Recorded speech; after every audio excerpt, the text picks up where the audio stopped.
Hey, everybody, and welcome to the latest edition of Get Sweaty. I'm one of your hosts, the friendly neighborhood soda, Matt Majot, joined as always by Ben Hot Take Rayner and Jordan. Today, it's Go Celtics Anderson. How you guys doing?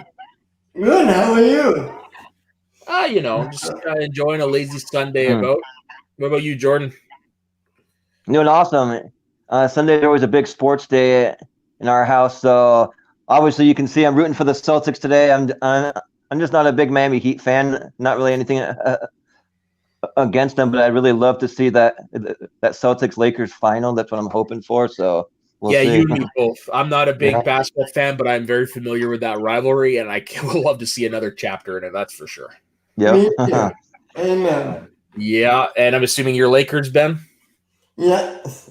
Well, I'm LA. Of course. Fair enough. And I'm a fan of the Vancouver Grizzlies.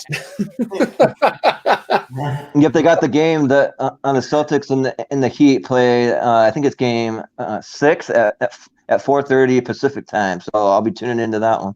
Right on.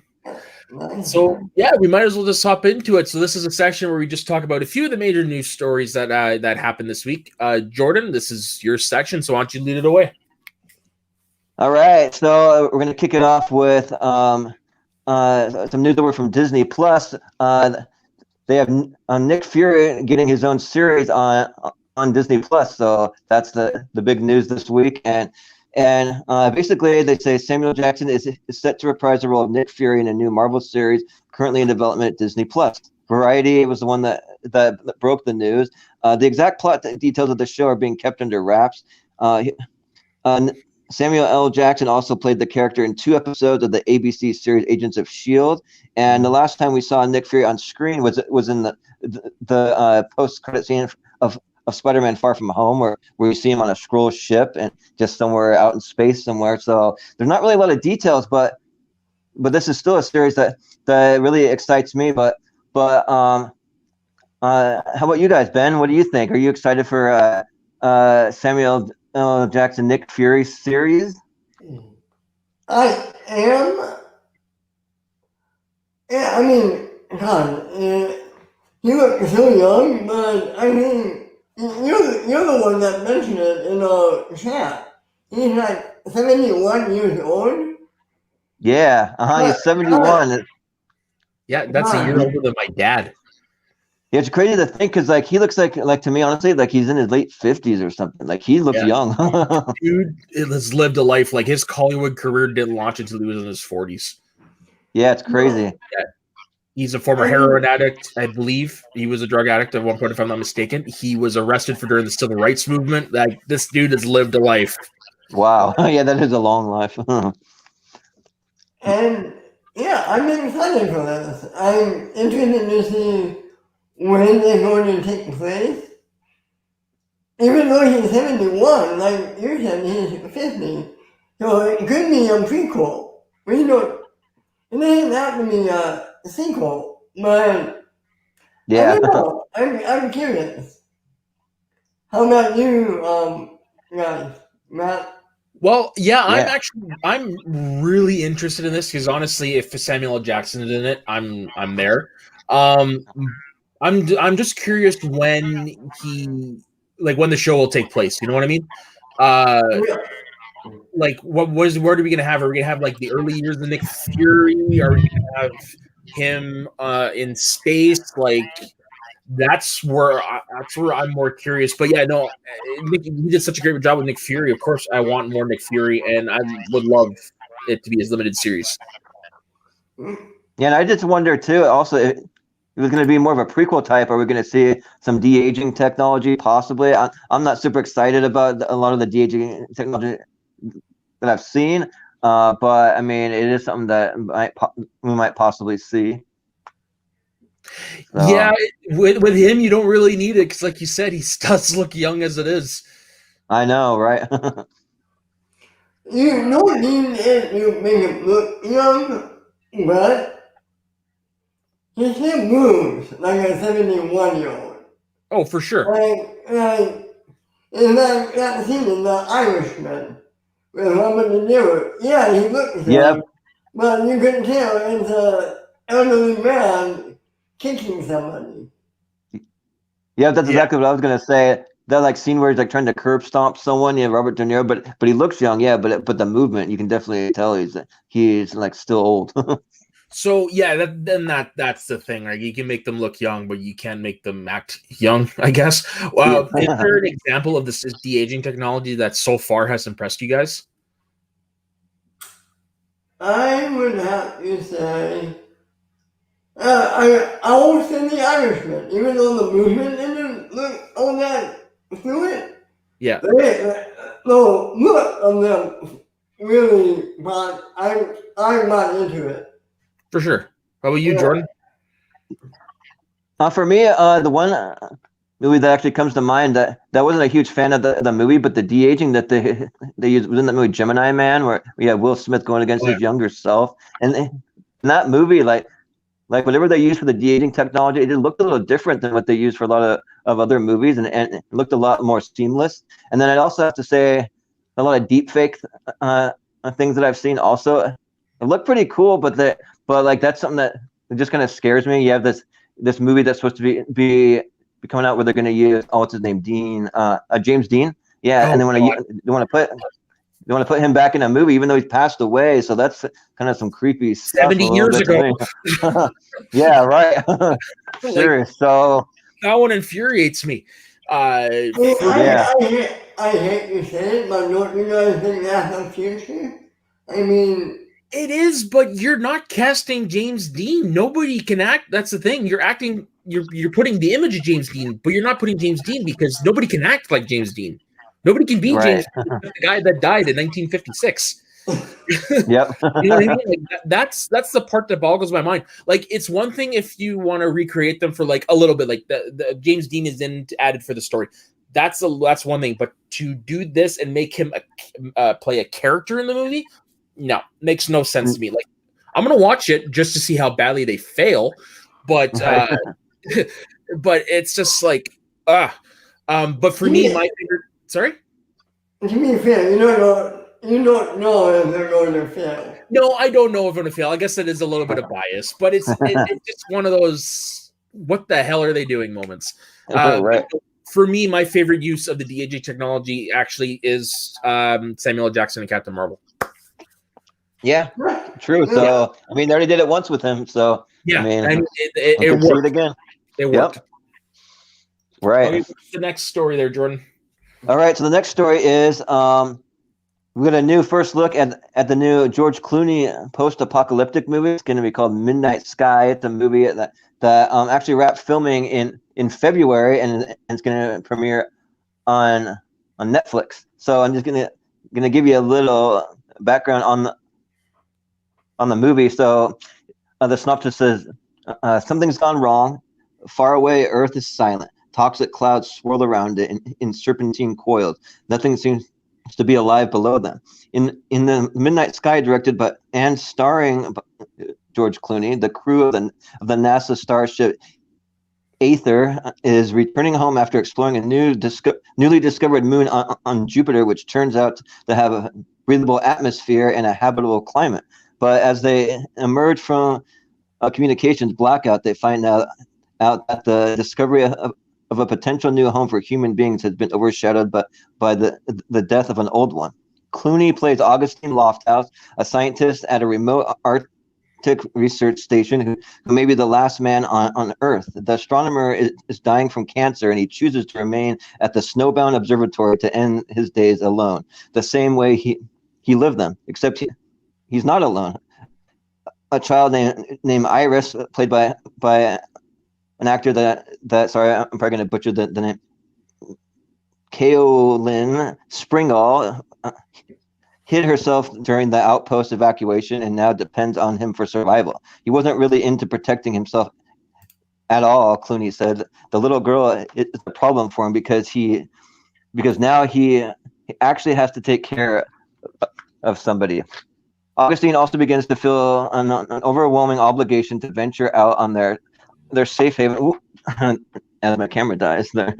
On their safe haven to contract the Aether crew and send them a warning message: turn back. So there's a crew that's on the ship. George Clooney and this little girl, they're on Earth, just monitoring things from Earth, and then you have a small cast on the ship that's comprised of a mission specialist solely, that's played by Felicia Jones, is desperate to reestablish communications with the unrespective Earth, while David O. Yellowell's flight commander, Admiral, considers steering them into uncharted space as a shortcut home. Flight engineer Maya, who's played by Tiffany Boone, must keep the ship functioning as it crashes through clouds of rocky ice. And Kyle Chandler's pilot Mitchell and Damien Bashir, aerodynamicist Sanchez, fret over whether returning at all is the right course. So basically, you just have Earth that's pretty much dying, and George Clooney and the little girl's the only people left. You have a crew that's on its way back to Earth, but they have a potential habitable world that they can go to, and they're telling them, don't come to Earth, it's too dangerous. So I mean, we'll start with you, Matt. What do you think? What are your thoughts? I mean, do you have any interest in anything like this, or does the cast or the story or anything interest you? Well, the cast, while you were reading it, I was definitely looking at the IMDb page. The cast is a pretty good cast. Yeah. While you're talking, I'll fix this. Yeah, it's a pretty good cast. It's probably not a movie I'll see day of, but it'll definitely piques my interest a little bit. Like, I'm not really into the post-apocalyptic whole thing most of the time, but based on the strength of the cast, I probably would check this out. Yeah, what do you think, Ben? What do I think? Okay, so let me get this straight. This guy is ready to die, finds a kid that he has to take care of. Sounds What? Yeah. Sounds familiar, doesn't it? Yeah, and him is Logan in outer space, it sounds like. Right. Or The Last of Us. I'd actually put it more like The Last of Us. Yeah, Right. Okay. Yeah, just based on the whole apocalyptic thing. Yeah. You know, apocalyptic, he has to be caretaker with a little girl, all of that stuff. Yeah. Yeah, for me, like I never thought of that, to be honest, until you just said it. Oh yeah, right. Yep. But Logan. Okay. And then all of a sudden, hey, if it don't all of work, a sudden zombies appear, right? No, yeah, just kidding. yeah, no kidding. Mutants. Arnold Schwarzenegger, Yeah, right. Freeze pops out and is like, about to die. Biff. Yep, right. But for me, though, what honestly interests me is one, the cast has got a pretty solid cast, and then also the space. Like, I'm just a sucker for like any kind of space adventure, like things like that. The apocalyptic part doesn't so much. I think I've kind of been getting a little like worn out with so many like post-apocalyptic things going on lately in our movies. But I mean, for space, that's one thing we've also had a lot of. But I mean, I never get tired of movies set in space. It just, I mean, that's just kind of my jam. I like that kind of stuff, even having it being set in the future a little bit. I mean, I like all of that. So yeah, I'll probably watch it. I mean, maybe not day one, but I mean, I'm gonna check it out for sure. All right, talk off the top. What's your favorite space movie that takes place in space? I mean, guess for you to be Spaceballs, wouldn't it be, Ben? Spaceballs is actually like really up there, actually. But no, my favorite space movie. I'm gonna say The Martian. And Matt Damon. Oh, okay. I love that movie. It was a good movie. Yeah, same. Not a comedy, but it was a good movie. Yeah, that's one of my favorite space movies. There's some funny moments in it. Oh yeah, of course. But comedy. What about you? Yeah, Jordan? one of my other favorite space movies that I actually just rewatched a couple weeks ago is the movie Galaxy Quest. I freaking adore that. I did watch that movie, and like that's a great kind of sci-fi comedy movie. So yeah, I'll definitely go with that. Yeah, for me, it's a toss-up between A New Hope and Aliens. Oh yeah, yeah. That's not fair. I mean, going real. Okay, then I will take A New Hope out. Aliens. Okay. All right. Yeah. Sounds solid. Yeah, Aliens is the way to go. How many years did you have The Martian or Aliens? I forgot about Aliens. Yeah. Yeah. Yeah. Oh, Aliens. Yeah. Okay, guys, let me ask you this: what you like most, Spaceballs or Galaxy Quest? Oh, that's a tough one. tough. Ugh. For me, I probably have to give the slight edge to Galaxy Quest for me, but it's close. I mean, it's very, very close. Yeah, it's close for me too, but I'm actually going to give it a little bit to Spaceballs because I find there's more quotable thing. Like Spaceballs is just more quotable. Yeah, Although Galaxy true. Quest is amazing, I too recently when they fandom did release that documentary, I rewatched Galaxy Quest. It holds up. It still holds up. But yeah, I'm going to give the slight edge to Spaceballs. I'm with you, Matt. I like Spaceballs. Yeah. When that documentary. Pizza the Hut is dead. Everything is dead. Yep. I'm a man. I'm a dog. I'm my own best friend. Yeah. Yeah, when that documentary came out from fandom, I was actually working in a movie theater, so I got to see it on the big screen. So that was pretty cool. I saw a lot of people from like Screen Junkies world and like pop up on it. I saw Scott Mance definitely pop up at least like 2 or 3 times. So yeah, so it was a lot of fun to see, especially seeing some recognizable faces like that. So yeah, and if any of you haven't seen it, what's wrong with you? You are a geek. You should have seen it by now. But yeah, definitely check it out. It's available on Amazon Prime for those who want to watch it. Hey, do you consider it a Star Trek movie? I consider it a good Star Trek movie, but I wouldn't consider it a Star Trek movie per se. It does. Let's just put it this way: it almost does Star Trek better than some of those movies. And I'm talking pre-Kelvin. I'm talking like the old school stuff. Yeah, no, you could see where Star Trek definitely influenced it for sure. Oh yeah, definitely. Yeah, I mean, heck, if I'm not mistaken, the scene with where they fight the big rock monster, was that not also filmed where they filmed the Star Trek episode Diner? I really know. Yeah, it looks familiar. It does. Location. Yeah. Okay, all right, awesome. What's the next one?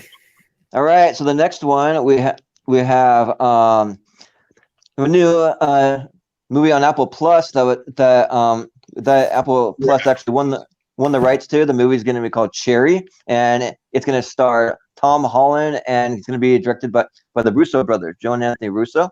So while Matt jumped out for a quick second, I'm going to give the quick synopsis because this was a huge bidding war. So I guess there's a lot of people kind of vying for the rights to this, and supposedly it's supposed to be a big award season contender also. So but it says in a deal that lands in the high 40 millions, Apple Original Films has acquired worldwide rights to Cherry, the first film directed by Anthony and Joe Russo since their Avengers Endgame became the highest global grossing film of all time. The film is the film is decidedly a different kind of drama, an adaptation of the best-selling novel by Nico Walker that is based on his story. It's a finished film that will become an award season entry. Tom Holland plays young Cleveland, a man who, after being spurned by the love of his life, joins the army before he returns to tell before his wife returns to tell him that she has made a mistake and actually belong together. So when he went off to the military, that was essentially the end of the relationship. The wife said, if you go off to the military, we can't be together. It's too much of a distance, that kind of thing. But then she decided that she does want to be with him. And he becomes an army medic in Iraq and sees violence and carnage that no one should. Returning with a raging case of undiagnosed PTSD, he is prescribed the opiate OxyContin. Soon, he and his young wife move from pills to heroin, and he turns to robbing banks to pay their debts and feed their habit. Yeah, that got a little dark. Walker's young wife is played by Sierra Bravo, which I don't really know. She's doing something called Small Engine Repair. I don't know that, but Tom Holland is a revelation in his first adult role, and Bravo establishes herself as an actress to watch in the heroin drama. So for me, this is something that I am pretty excited for, especially since they said that that's going to be an award season contender.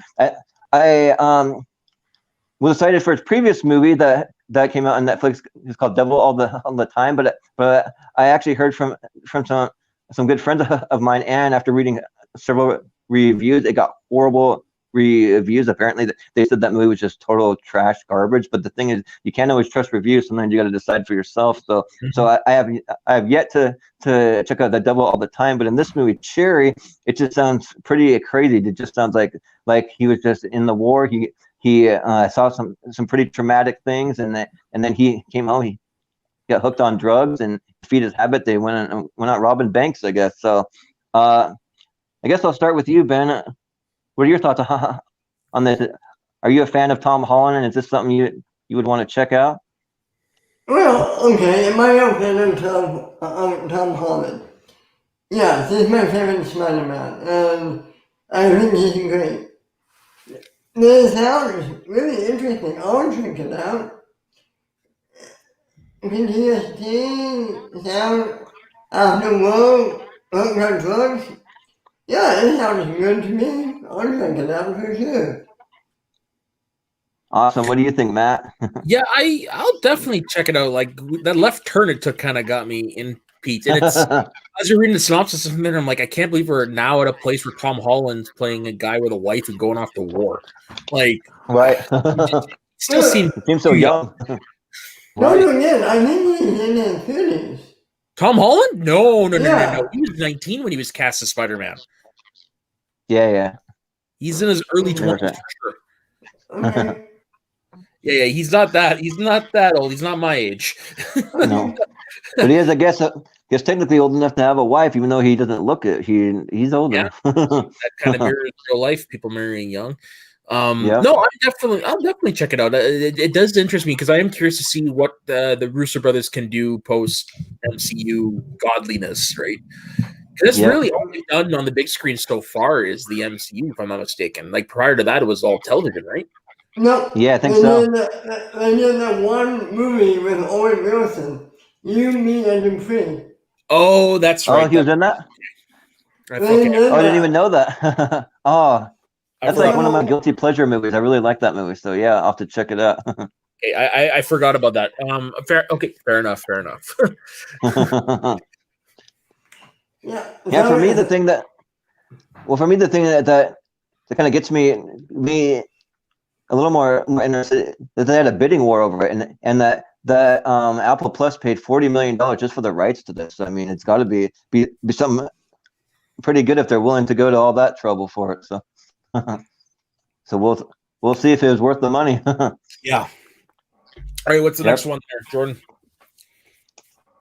All right, so the next one I had to throw this one in because also these two were a huge part of my favorite movie trios from last week, but we got a new series from Simon Pegg and Nick Frost. It's going to be called Truth Seekers, and that's something that's like totally my jam, like totally up my alley. I'm huge on the whole paranormal stuff. So basically, you have Simon Pegg and Nick Frost, and it looks like they're paranormal hunters. And from the look of the trailer that was released, it looks like Nick Frost is more of the hands-on guy. He goes into these houses, and then he's doing all the dirty work, trying to bring out all these spirits and all the crazy stuff that they end up seeing. And then you see Simon Pegg just kind of monitoring things from the office, just kind of watching everything on video. I don't know if he's going to end up going out in the field with them or not, but basically it's supposed to be a horror comedy where they start investigating all these supernatural events, and then they find that they're all linked to this secret underground organization, that there's something really sinister that's happening that might bring about the next Armageddon. So it might like very well be the end of the world. So they're actually like they're paranormal investigators, but they're also trying to save the world. So this is something that just super excites me because not only do I love those two every time that they team up. I'm a huge believer in a lot of paranormal type of things. I've actually been on a few ghost hunts myself. I've actually been out twice with the Ghost Hunters International from the Sci-Fi Channel. So I went on 2 different ghost hunts in Utah. So when one that was in a haunted hotel where there was a murder that was down in the basement, and then also in the attic there was a murder where the lady who actually owned the hotel, she hung herself from the rafters. So that happened. And then there's this other place called the Fear Factory that's in Utah. It's an old cement factory where they actually have turned it into a haunted house every year. You can go through, which is actually really cool. You go up about 3 or 4 stories by the end of this whole haunted house, and then you take a zip line down to get to the bottom of it. So that's fun.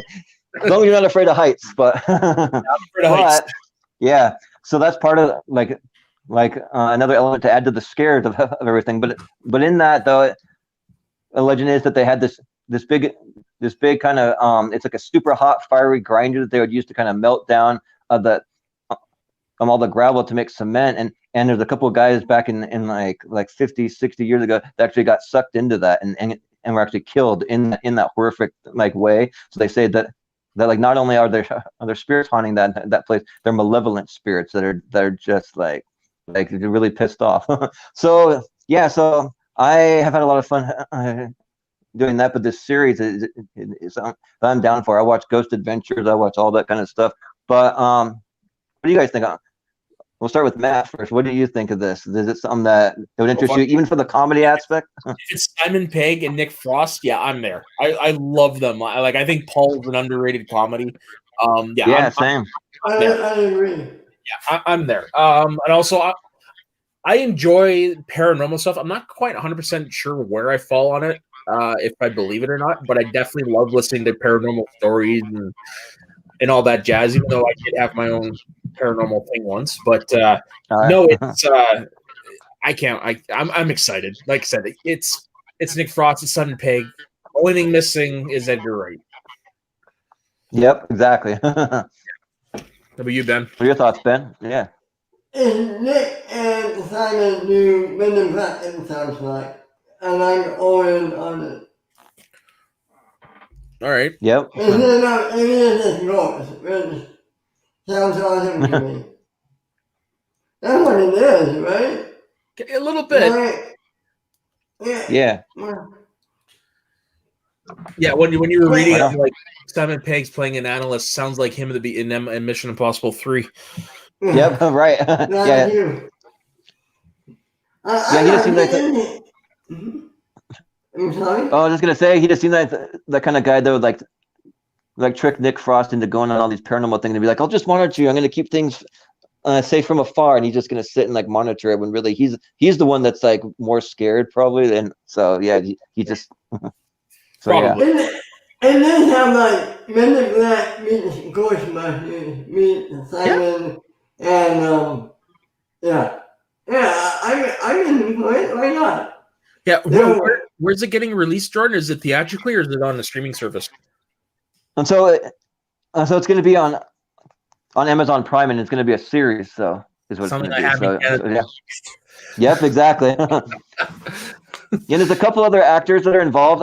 I'm not super familiar with all of them. I know that's going to have Malcolm McDowell. I'm familiar with him, but then also Julian Barat and Kate Nash. So those are a few. I think that yeah, the last two I think are actually people that actually do go with him on the ghost hunts. So yeah. So yeah. But yeah, so that's about it for that one. But I have one last story here that I just wanted to just mention kind of briefly. But so, and I got to mention it because it's something I'm super excited for. And like I don't think I've ever been so excited for the premiere of a season like in a long time. But today we get the premiere of Fargo season 4. It actually premieres today. So that's something that like I'm like super excited. I've seen every single episode of every season of Fargo. It's one of my favorite series of all time. That series has just blown me away with everything, like from the acting to the writing to the music to just like the sets, like the way that they do the accents from North Dakota. So yeah, but I just wanted to just so I just wanted to just read just a little quick synopsis of it. But so the 4th season of Fargo, and it is an anthology series, meaning that so every season you have a whole different story set in a different time period. But you'll see a little crossover of maybe some very small little elements, but for the most part, it's just totally brand new. And this season, it's set in 1950s in Kansas City, and the story follows the crime syndicate as they vie for control. The cast is led by Chris Rock, who plays Loy Cannon, the head of a crime syndicate made up of black migrants fleeing the Jim Crow South who have a contentious relationship with the Kansas City Italian mafia. Chris Rock told Entertainment Weekly, and he said he was somewhat pessimistically, but he said, "This is the best part I've ever done, and honestly, probably the best part I'll ever have." So I guess he's not high on himself, maybe, I don't know, but he said that's just how it worked. But he is high on the role. He's super excited for the role. So and also in the cast this time around our Italian actor Francesco Acquaroli, which I probably just totally butchered that, but and then you have Ben Whishaw, who was the voice of Paddington, and also Q in Daniel Craig's 007 movies. And you have Timothy Olyphant from Justified, Deadwood, Santa Clarita Diet. So they're all going to be in it this year. And then there's a few other actors. We're going to have Jack Houston. We're going to have Jason Schwartzman. And then Jesse Buckley, who's from a series called Wild Rose. And Jeremy Harris, who's from the show Legion. So those are some other names that are going to pop up there. So overall, a pretty solid cast, but the story and the writing just look incredible. Just from all the trailers just keep popping up everywhere. It's like every time that I watch anything online right now, it's just Fargo everywhere. So something that I'm going to be watching for sure. I've already got it set to record on my DVR tonight. But we'll go with you, Ben. Have you ever seen any episodes of Fargo, and is this something you'd be interested to check out? I'll be honest, I have not seen a single episode of the show. Oh man, you got to treat yourself. For sure. I'm fed up missing it one day because I haven't seen it yet, and I'm happy for Chris Rock. It sounds like he's really excited for it, so maybe I'll check this one out.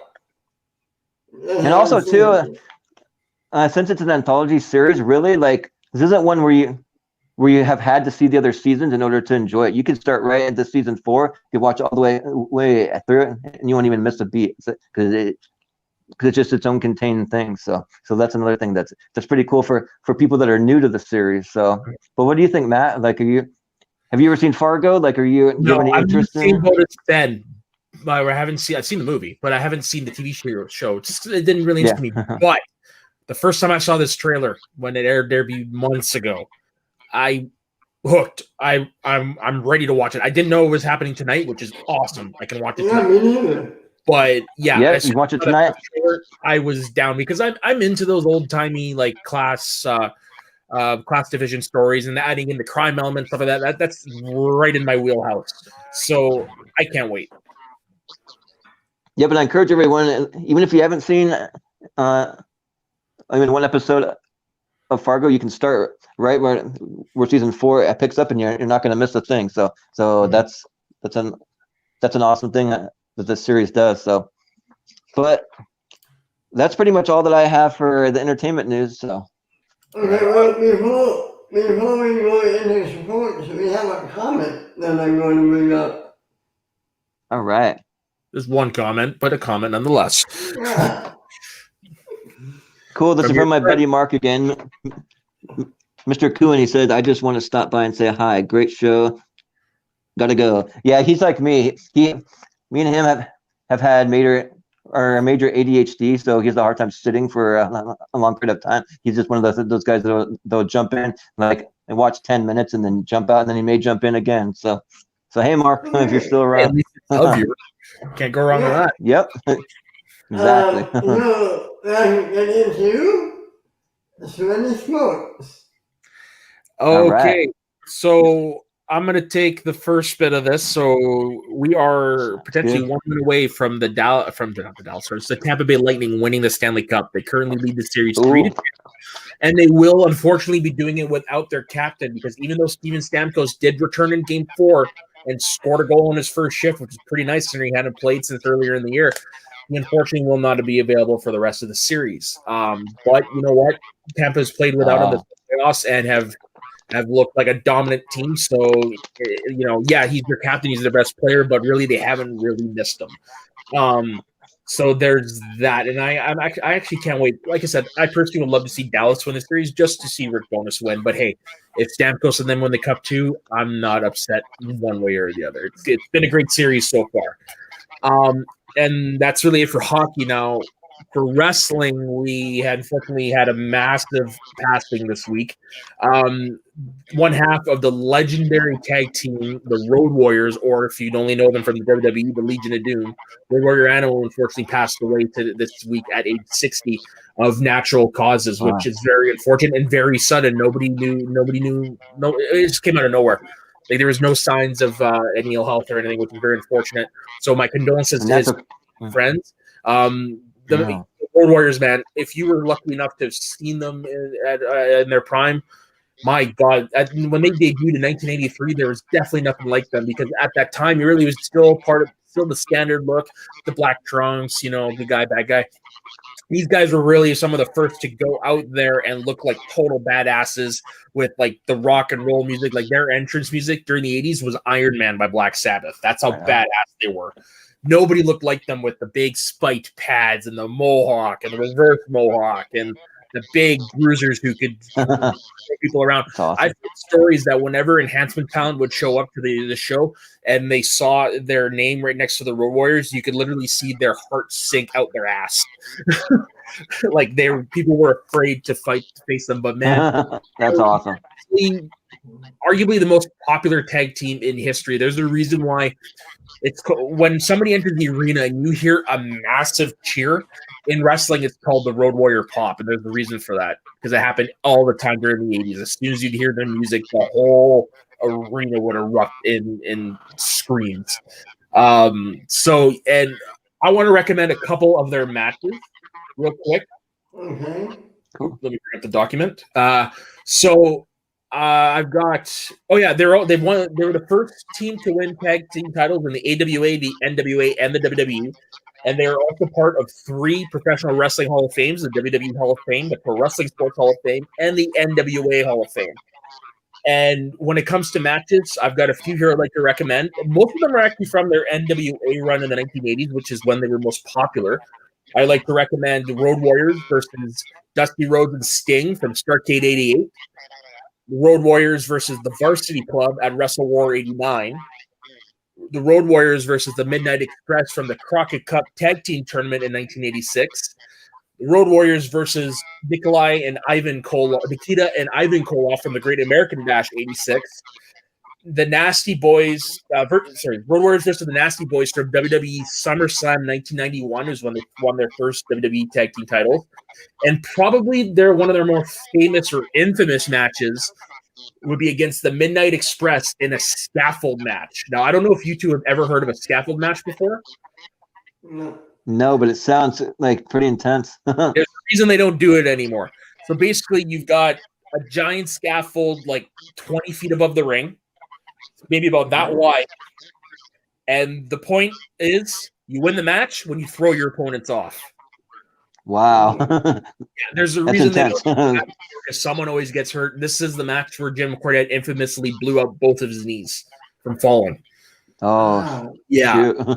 And there is a clip. The last scaffold match that I'm aware of happened in ECW, and it was New Jack, who's a wrestler scares the shit out of me. He's got no problem with trying to kill you. Literally, watch his episode of Dark Side of the Moon. The guy's nuts. Anyways, he was facing did something to piss him off prior. So he said, all right, I'm going to kill a motherfucker. So he literally grabbed him and threw him off the scaffold. The guy just barely hit the tables that he was supposed to and bounced off the ropes. If he'd have gone like an inch more forward, he would have fallen right on the concrete from that high up. Oh, man. I don't want to imagine it. Match anymore. It's scary. But those are the matches I highly recommend if you want to see just how great the Road Warriors were. They're easily replicated but never duplicated, one of a kind. Road Warrior Animal, you know what, sorely be missed. So rest in peace, big guy. Hopefully you're reunited with Hawk up above, and you guys, as soon as you enter the pearly gates, you get one last Road Warrior pop. Yeah, that's pretty sad. Like you say, they passed away of natural causes when he's only 60. So that's pretty that's young, you know. Yeah, and because my heart goes out to him for sure, and to his family. He's admitted to using steroids in the past, and he wrestled in an era where there was little disregard for your body. So I'm wondering, he's probably died of natural causes, but something happened to bring that early. You know what I mean? Yeah. For me, I remember actually like probably my first ever experience with wrestling, and when I was like super young. I remember turning on the TV. I had to have been like 5 years old, and seeing the Road Warriors on there, and like it freaked me out so much. I'm like, nope, not watching that. Forget that. So I probably didn't even give wrestling a chance for another like 4 or 5 years after that. And then I finally started watching again. But like that was one of the first things. I just saw them in their full get up costume with all the spikes and the mohawk and everything, and like it just like really scared me as a little kid. So here's a little bit of trivia for you. The Road Warriors actually have a little bit of their reach, as you were, actually reaches into the movie Trivia Schmodown. Oh yeah. So Kaiser was friends with the Road Warriors because his dad was American League umpire Ken Kaiser, and as he told us when we interviewed him months ago, his dad would occasionally wrestle, to make money in the offseason. He would occasionally wrestle, so he knew a lot of these wrestlers. Like he was friends with Bobby the Brain Heenan or whatever, and he was Kaiser was really close with the Road Warriors, and especially Road Warrior Hawk, who passed away in 2013, the other half of the tag team. And so whenever Kaiser starts an interview, you always hear him go, "Well," yep. He does that for Road Warrior Hawk because that's how Hawk does his interviews. Yeah. Okay. Yeah. That's cool. Yeah. Like the only thing that's missing is Smets going, "Oh, what a rush!" Yeah. Because it would be cool. Yeah. Yeah, Kaiser would be someone who I just love to just kind of pick his brain about the Road Warriors. He probably has some stories and stuff like he'd probably more familiar than any of us. So with both of them. So I'm gonna bring up a comment real quick. Your dad wants to see me versus you in a scaffold match. I'm gonna have to wear my darkest brown pants for that. There's no way you'd get me on top of a scaffold that high. Yeah, I'd have to say that like maybe I take the W there just because I'm not really afraid of heights. I actually climbed up. I don't know how tall it was, but I was like 7 years old, and we went to Zion's National Park when I was a kid, and I hiked to the top of the tallest mountain that they had there. I want to say it was 5,000 feet, but I can't remember. So it was tall, and like my mom and my younger brother stopped halfway. They couldn't make it, so I went with my dad. And literally, it's like sheer cliff drop offs on either side, and you have a chain that you're holding on to, climbing up this thing. And apparently, I was fearless. So I mean, heights don't really bother me. So that sounds terrifying. Yeah. Not me. I'm not in that. Nope. Yeah, like I said, these scaffolds were 15 feet across. They were like 4 feet wide. And you're above plywood, and like 5 feet below that is a concrete floor. No, thank you. No. Especially with a concrete floor. If the match is on Daily Motion, I will send you the match because I know it's on the network. But if it's on Daily Motion, I'll send you the match just so you can see how much of a freak show it is. You should. Yeah, like I'd be interested to check something like that out. Okay. Anywho, so let's not on to the wrestling sports store. Well, I got my meeting. Right. So I was going to start this week with the NFL. So we had week 2, and basically I just wanted to just kind of break down some of the best performances of the week. Just kind of just give a quick little summary of some of the standouts. So first one I wanted to mention was Josh Allen. He's the quarterback for the Buffalo Bills, and usually the Bills, they don't really get much national attention. They're from one of the smallest markets, but their quarterback, he can flat out ball. Like he is like probably like one of the biggest surprises this year for me.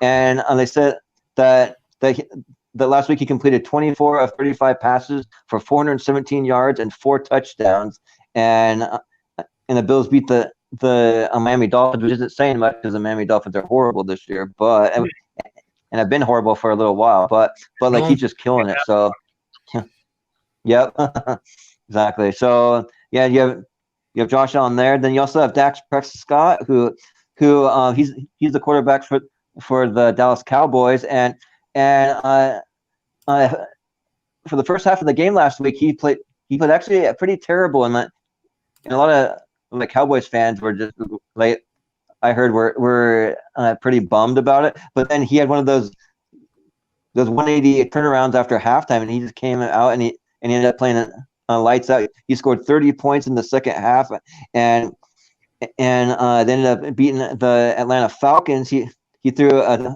total of 47 times for 450 yards with 1 touchdown and no interception, and he also had 3 rushing touchdowns, and that was just in one half. So that was a pretty amazing performance there. And also, if you guys have any thoughts on any of these as I go through, feel free to just chime in. Like if you want, you can interrupt me, whatever you want to do. But I'm just gonna kind of keep rolling with all these. You also have Ryan Tannehill. So he joins Josh Allen as an underrated quarterback. He had a typically efficient outing last Sunday, completing 18 of 24 passes for 239 yards. He's the quarterback for the Tennessee Titans, and he fought pretty hard. The Titans, they were down by 14 points and they ended up coming back for a 33 to 30 win. So he brought them back from a little bit of a deficit there. Let's see. Oh, and this one actually, this is a story about a kicker that I thought was a pretty cool kicker. You have this kicker for the Kansas City Chiefs. His name's Harrison Butker, and he had an amazing performance. He nailed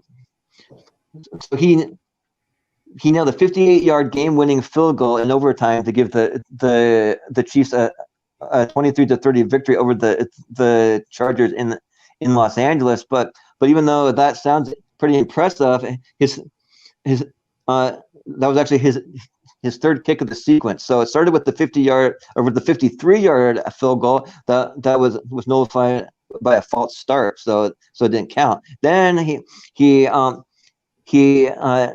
made another 58-yard field goal that didn't count because there was a last-second timeout called by the Chargers. So that one didn't count either. So he had to do it a third time, and he just nailed it a third time. So after 3, and that's pretty impressive. Yeah, after 3 attempts and to go 58 yards. I mean, that's I want to say that it said that he tied the franchise record with the 58-yard kick. So yeah, that's pretty impressive. So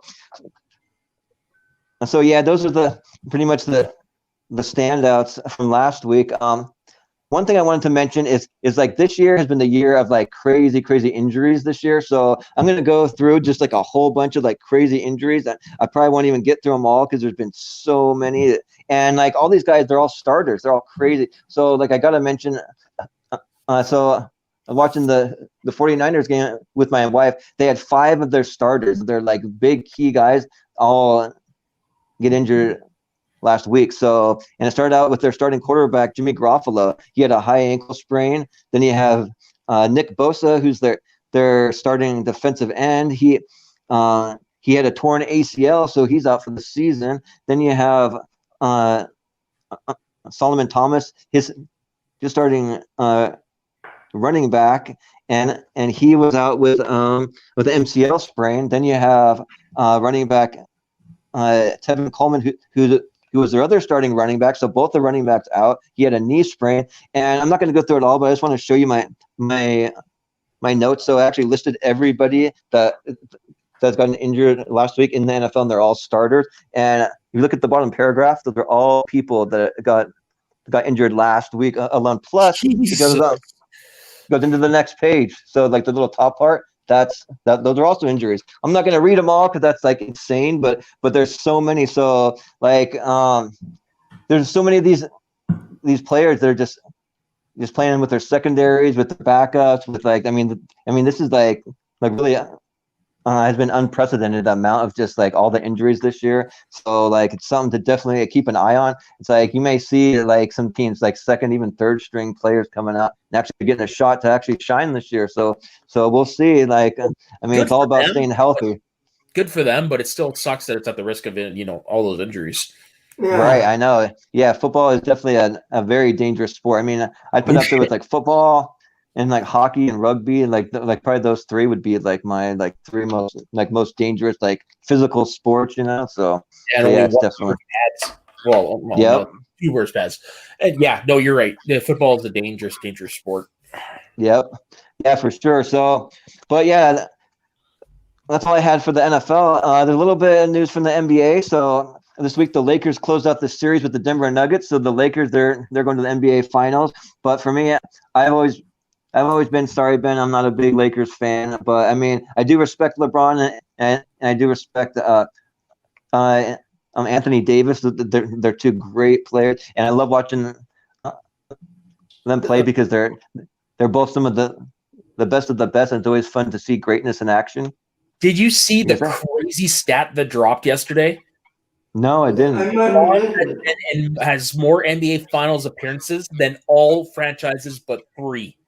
Oh yeah, I saw that. This is like his like 10th NBA Finals appearance or something like that, which is crazy. Yeah, so Lakers that's a huge accomplishment. Celtics, and I think there was one more team, but it's just like Jesus. Yeah, because he's brought the. Yeah, he's been to the finals with the Miami Heat, with the Cleveland Cavaliers, Lakers. Yeah, so, no, he is that good, and fuck. Like I'm not a basketball guy, but to hear that, you got to respect. Yeah, you can't deny greatness. That's how I feel about Tom Brady. I'm not like a big football fan. Yeah, but there's no arguing Tom Brady is might be the best player ever, or one of them. For sure. Yeah, you definitely got. You may not like them, but you got to respect their ability. Right.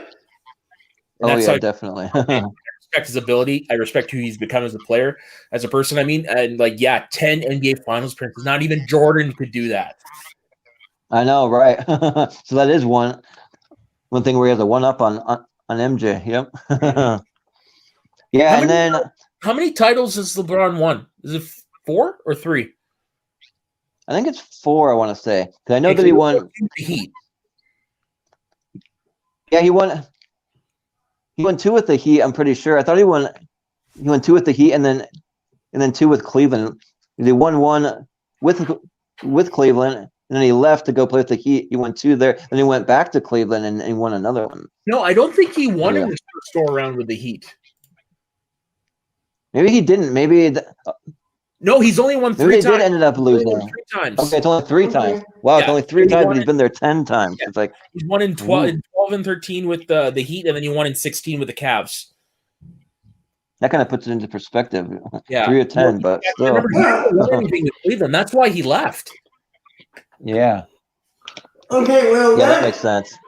That Andy doesn't bank. Kobe was better. I mean, LeBron has been 10 times. Kobe had 6 championships under him. Yeah, Jordan went 6 for 6. He never lost in a final. Yeah. Nope, out of all the Lakers players, he's probably my all-time favorite. I love Kobe, so I'm definitely a Kobe fan. Yeah. Respect to Black Mamba for sure. Yeah. Well, the only I hate 2020. Sorry, but I hate 2020. Yeah, everyone hates 2020. It's been a rough one for sure. More months. But but for the only other NBA news that I had, with the game going on tonight, you have the Miami Heat up 3-2 in that series. So if the Miami Heat win it, they're in the finals. But if the Celtics win it, they're gonna have one more game. So we'll see what happens. I'm really rooting for the Celtics. We'll see. But Have they announced which what city's going to host the finals in the bubble? Or are they both already? I haven't heard yet, but like I don't know if they're gonna do it like because I know that they're just gonna keep it at the same bubble that they've been playing it, but I don't know how it's gonna work as far as actually hosting it. I don't know really Well, I know how what the that really NHL works. did. What the NHL did, there was the two hub cities for like the first 3 rounds, and then when the conference finals were about to start, they all moved to Edmonton and all played all their games in Rogers' place.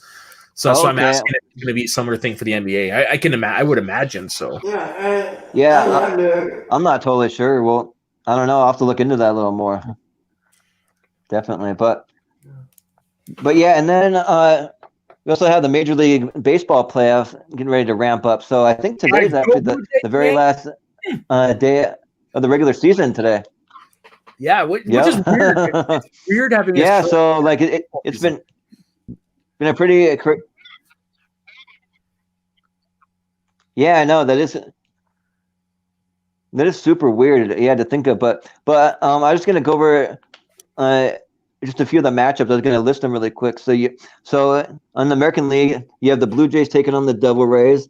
Then you have the Indians taking on the Twins. You got the Astros taking on the Athletics, which the Astros have a big asterisk next to them. We'll see like how that one goes. But then you have the Yankees taking on the White Sox. And that's all for American League. With the National League, you got the Brewers taking on the Dodgers. You got Reds versus the Braves. You got the Marlins taking on the Cubs, and then you got the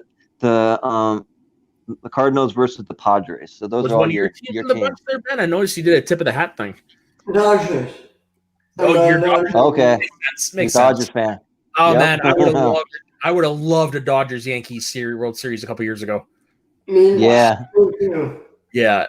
Even the Dodgers are the #1 seed, so they're definitely like they got the advantage. Do you think they can go away this time? Hopefully. Yeah, hopefully this is the year we get that. Like, I'm a Yankees fan, so I'm rooting for the Yankees. But also, man, I'm so happy that the Blue Jays are back in the playoffs for only the 3rd time since they won the World Series in '93. It should be good. Yeah. For me, I'll probably have to root for. Yeah, for me, I'll probably have to end up rooting for the Dodgers this year because I mean I'm a Mariners fan, and the Mariners aren't anywhere near the playoffs this year. But I'm also a little bit of an Indians fan. I was a big Indians fan back in the '90s when they had Manny Ramirez and Jim Tomei back in the day. So I'm a fan of them from those old days. But that's kind of just like something like from my childhood, but like probably as far as close to home teams for me, I'd have to go with the Dodgers, probably. Yeah, that's how I feel about the Mariners. That's how I feel about the Mariners because when I was growing up here, we would get Mariners games. So I remember watching A-Rod in his rookie year, and I remember during his prime, and Edgar Martinez, Jay Buhner, Randy Johnson. Those were the glory days. How you feel about the Indians is how I feel about the Mariners. Yep, exactly. Awesome. Yeah, and then also too, I just wanted to point out one of the last games of the season, and this is a little tip to Sam Levine. He's a big Chicago Cubs fan. They had an awesome game it was actually their second to last game, but they smashed 5 home runs in a 10-0 win over the White Sox. So I thought that was definitely worth mentioning. And the little bit that I brought up here that was Yu Darvish is their pitcher. He pitched 7 strong innings for the National League, leading eighth win.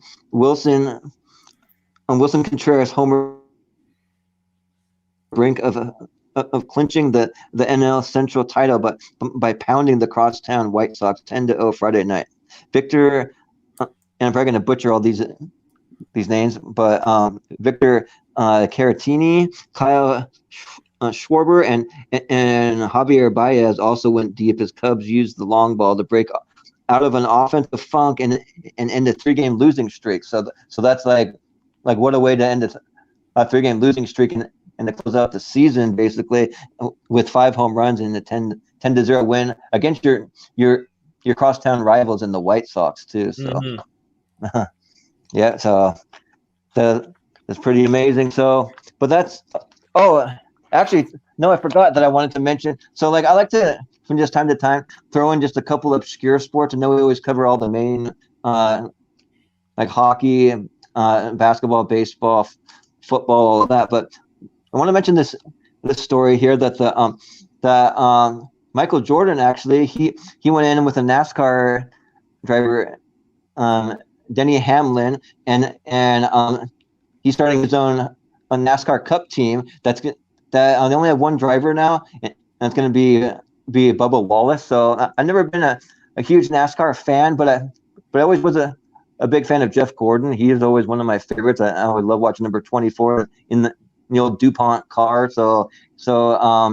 But you guys ever watch any NASCAR? Is it something because NASCAR is always like a super kind of like American thing. I know, like I don't know if they even show it. Oh no, we get it up in Canada. I'm just not a fan of watching cars take left turns all day. I know, right? Exactly. That's exactly what my wife was saying when I was kind of like mentioning it to her. I was like, Michael Jordan's going to start a NASCAR team. And she goes, "Ooh, they watch more cars take left turns. Oh, 4 left turns, and that'll make a lap. Ooh, whoop-de-doo." But it is. I may jest, but I do respect him because, man, you got to put your body through a lot to be able to do what they do.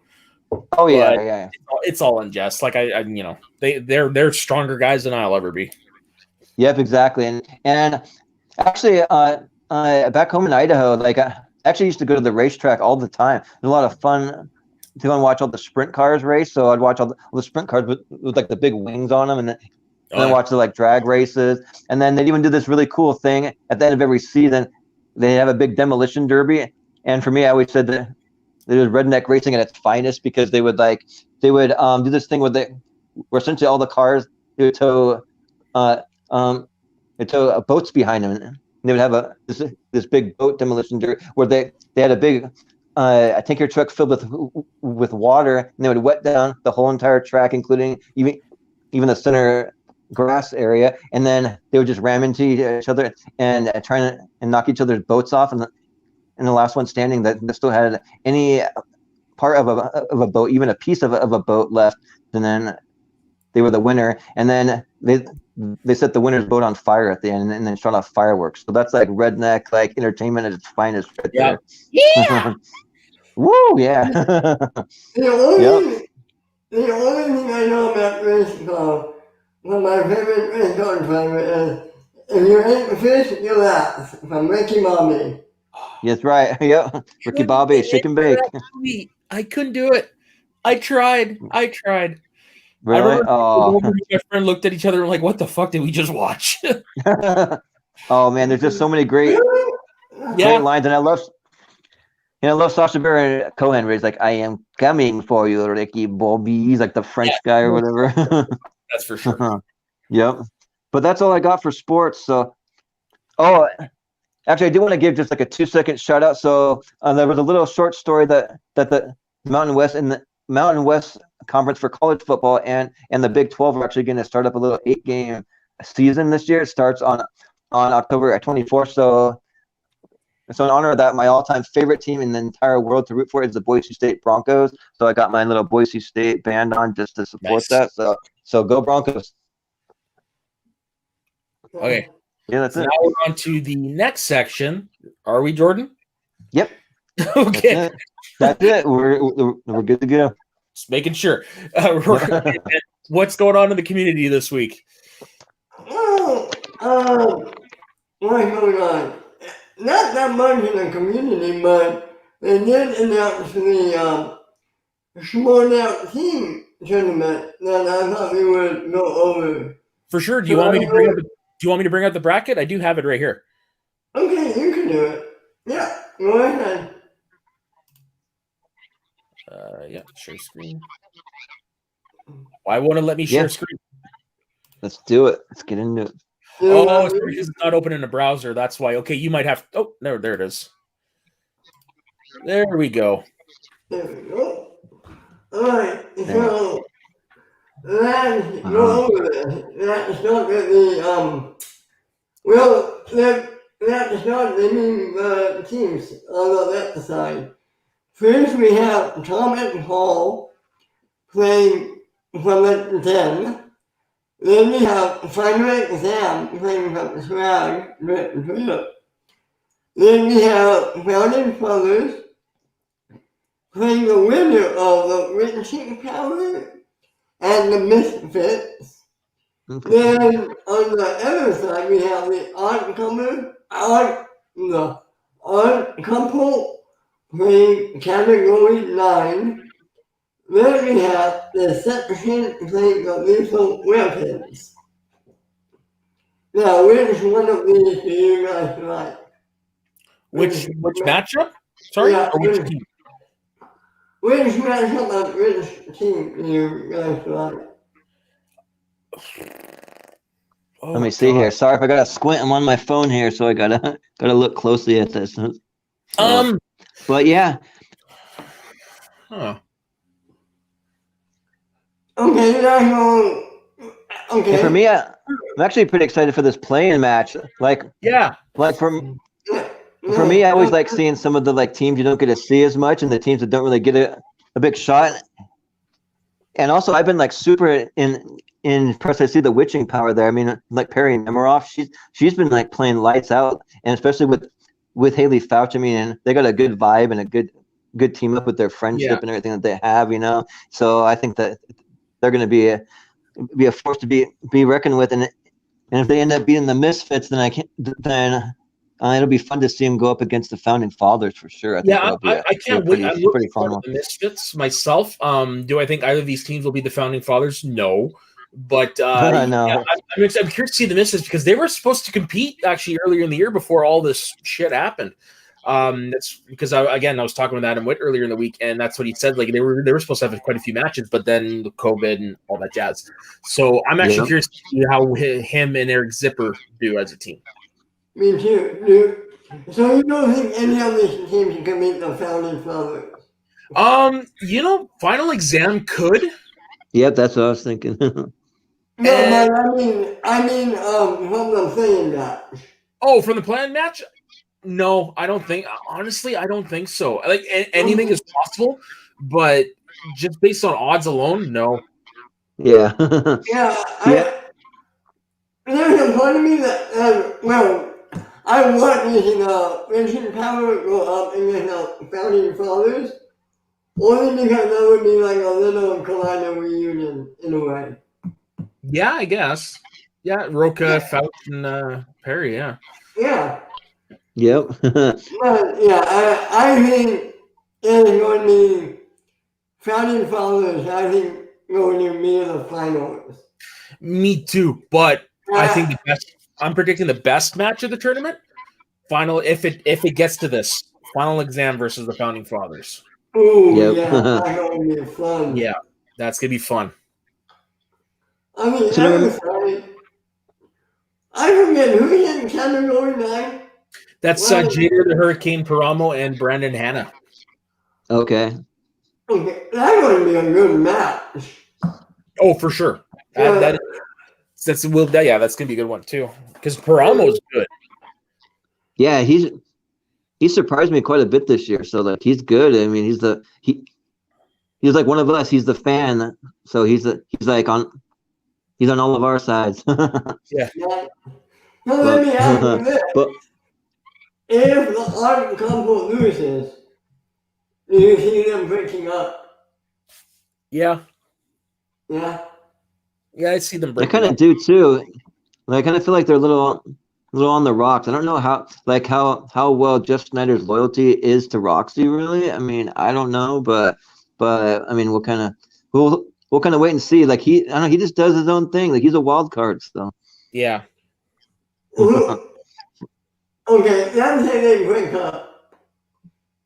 Name the team and a potential partner you see for each of those guys. Oh God. Yeah. A faction. Not a team, a faction. It's a tough one. Now Honestly, I'm not really sure. You see Snyder like it'll be exchanged next year? No, I don't see. Yeah. I could actually see Snyder sticking with the rock stars. Okay. And I could see Andreyko either going with the usual suspects because of the connection with Rachel there, or maybe the quirky Mercs. Okay, that's what I was thinking.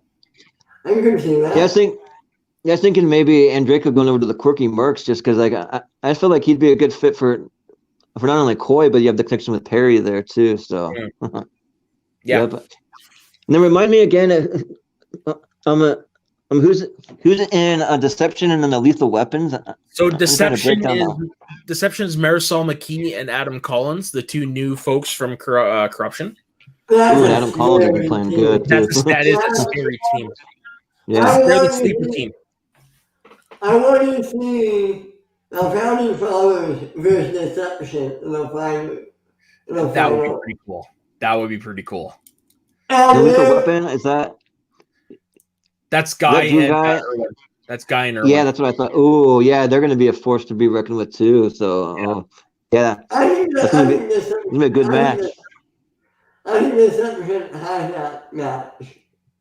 You think so? I don't know. It's going to be a tough one because Ethan Irwin. I mean, he's in my mind. Yeah, he did. And if Guy can play not like he did the last match against Bateman, but if he can play like we know he can, like he did when he was with McQueenie, there's a shot they could win. But you have to think, Guy isn't really a national player. Collins is, and Marisol is. Fair enough. It is true, but like in my mind too, though, I actually put for my money. Like I think Ethan Irwin. Like sorry, John Roca, but I think Ethan Irwin is the number 2 best player in the league, right under Dan Murrell. So I mean, he's just a beast. I mean, John Roca's up there. That's no slight against him. Like in any day, you could put Roca at number 2, or you could put Ethan Irwin there. But I mean, any team that has either of those guys, I think are just going to be a powerhouse. So yeah, for sure. Yeah, but yeah, the only thing about this tournament is that I wish it was a little bigger. Like it's just kind of like a small tournament. I can think of a lot of people that I would like to see in the tournament that are. I think the reason why it's as short as it is because the singles tournament was as big as it was. Yeah, I agree. I was going to say that same thing. I kind of like it. I like this smaller tournament. Me too. That was less matches for me to cover. Jesus. Right. Yep. Oh God, it's like doing one every. There's like 4 matches a week. It's like, oh. I'm so glad we're back down to normal this week. Right. Okay, I wanted to. There's one match from last week I want to quickly go over with you guys. Yep, of course. Bibbs and Barbarian match. How fun was that was good. Very fun. Like I love the Bibbs dancing there. Yep. Sure. Yeah, that Bibbs promo when he was talking about the Barbarian. Oh yeah. He's 100% right. The Barbarian is like another Bibbs. He is, yeah, with a different personality, but cut from the same cloth. Yeah. Everything fun to see. Oh yeah, no, it was a great match. I had a lot of fun with that one. Yep. Same here. Yeah. Bibbs is he's honestly the Muppet of the Schmodown. He is really. Like when I first saw Bibbs in the league when I came in, I thought it was a little cheesy, but like the more and more that I watch him, he's a lot of fun. Like I really dig his sense of humor. Like it took me a few matches to get used to it, but now I love it. So I mean, I'm all in for it. I was lucky enough. I got introduced to him probably about a year or 2 before he joined the Schmodown. He did this little web series where he interviewed Don Mancini, the creator of the Child Play series, and they talked about every video was a different episode. That's actually how I got introduced to Bibbs, and off that, I was a fan right off of that. Remember when they tried to make Bibbs a heel? Oh, I remember that. Yep. Yeah. Oh, that's right up there with a failed experiment for the Schmodown. That's for sure. Yeah. Yep, seen him in the straight jacket with the mask and all that. Yeah, which was pretty cool. That was something else. His cheesy lines. What was he said? I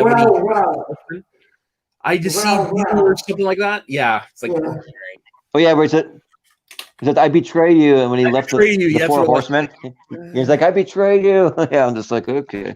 Yeah, so the bibs we have now is the bibs I'm happy to get, and you could tell, like he said in his promo, he's finally found his clan, and you could tell it's doing wonders for him. So that's what makes me happy the most. Yeah, a little protege with the kid. Yeah, I love that dynamic. yeah. Yeah, but I'm just waiting for the live. Yeah, I'm waiting for the live matches to finally come back because like William Bibiani has like the best intros. Like some of those intros are just so funny. Yeah. Like the ones where he got shrunk down, or the ones where he teleports in, or the one where they're running back and forth like through all different doors and yeah, they're just so good. First out of Riley's chest during one. Yes, yeah, those are just classic. Yeah, yeah. I miss those. Yeah, but yeah, one of the other matches that I thought was awesome that I was surprised on was the Lon Harrison and Adam Collins match because like I was surprised Adam Collins played so well. He's playing lights out and he beat Lon Harris the delinquent. Like who would have thought that would have happened? But like he's good. Like he's a force to be reckoned with, especially like being a rookie and all. Like I mean, he's a contender for Rookie of the Year. Yeah, I was going to say if he wins this tournament, he has to have Rookie of the Year locked up. Oh yeah, definitely. Is it me or does Adam Collins kind of look like Martin Starr? You're not the only one. I agree with you 100%. He looks like Martin Starr. Yeah. Yeah. Like I thought somebody even made that joke. Was it Mark Ellis? I can't remember who made it. Somebody made it though. They looked like Martin Starr. Else that made it. But yeah, I think it's going to come down to him and then Ace Cabrera too, because the way that he just dominated the Star Wars tournament too. I mean, would you? Here's the thing. Like Ace has played before. Yeah, he's not a rookie. He's not a rookie. True though. That is true. He has played before. It's just been a long time, so maybe he's not even eligible. So maybe he has. Yeah. Then it's all Adam Collins. I almost would have. No, wait a minute. Is Bulgarian a rookie? Is who? Sorry. Bulgarian. Yeah, this is his first year. Yeah, he appeared last year, but he didn't compete. Yeah, you know. Yeah, but here's here's the thing that could go in Ace's favor because I'm not sure how many matches he played in the past, but if Harloff is using the same metrics that like the NBA and NHL and all them use, like if they have to play a specific amount of games before they're considered not a rookie, like in the previous season. So like if Ace a long time ago only played one match, I wouldn't count that against him. Yeah. You know what I mean? If he played like four back then, different story. But if you only played the one match, I wouldn't count that against him. I'm pretty sure that it only was the one match. I think played less than less than 40 games or something like that to retain your rookie status. So I can see that coming into play. I know. Yeah, and the other person too that I would throw in there is also Ben Goddard, but the thing is he kind of opted out of the single tournament so other factor members could be in it. I think that if he would have played, he would have had a strong case for it. Yeah, he definitely would have agreed league player and stuff, but he kind of fizzled out towards the end. Yeah, just a little bit. He was my pick earlier in the year for sure. The first half of the year, hands down. Me too. Yep. Yeah. Yeah. Shall we get on to everyone's favorite segment? Yeah, let's do it. Okay, so this is my favorite part of the show where we do our top fives, where one of us comes up with a top five. We just break it down, discuss it, and then at the end of the episode, we're revealed with next week's top five. So I picked top five documentaries. Now, if any of you one or two people watched last week's episode, I had originally said no docuseries, but I had a change of heart this week because I realized some of my favorites were docuseries. So I'm glad you did. Normally we don't do this, but I know I've got one, and Jordan says he has a couple. Honorable mention. So my honorable mention is a documentary that I saw once. I was incredibly stoned, got back from a friend's house, and it was during this time where I was kind of like interested in Mount Everest, and I randomly found a documentary, a documentary from Nepal that is narrated by Patrick Stewart called Death Zone. I know, right? It's fucking random. It's called Death Zone Cleaning Mount Everest. This is the synopsis I got off IMDb because there's no way I could eloquently describe it. A team of 20 elite Nepali climbers venture into the death zone of Mount Everest to restore their sacred mountain and the contaminated water source of 1.3 billion people. They ascend the highest point on the planet to the 150 bodies of deceased climbers and 100,000 pounds of rubbish that remain on the high slopes of Everest. This is the self-documented story of their life-threatening journey. So essentially, it's following these guys who go up and they had to bring down I think it was 4,400 pounds of garbage in multiple trips, and they actually had to retrieve 2 bodies. And they actually had GoPros on. You actually see them traverse Everest. Like their gullies, the only way to get across is on a ladder. That's some scary stuff.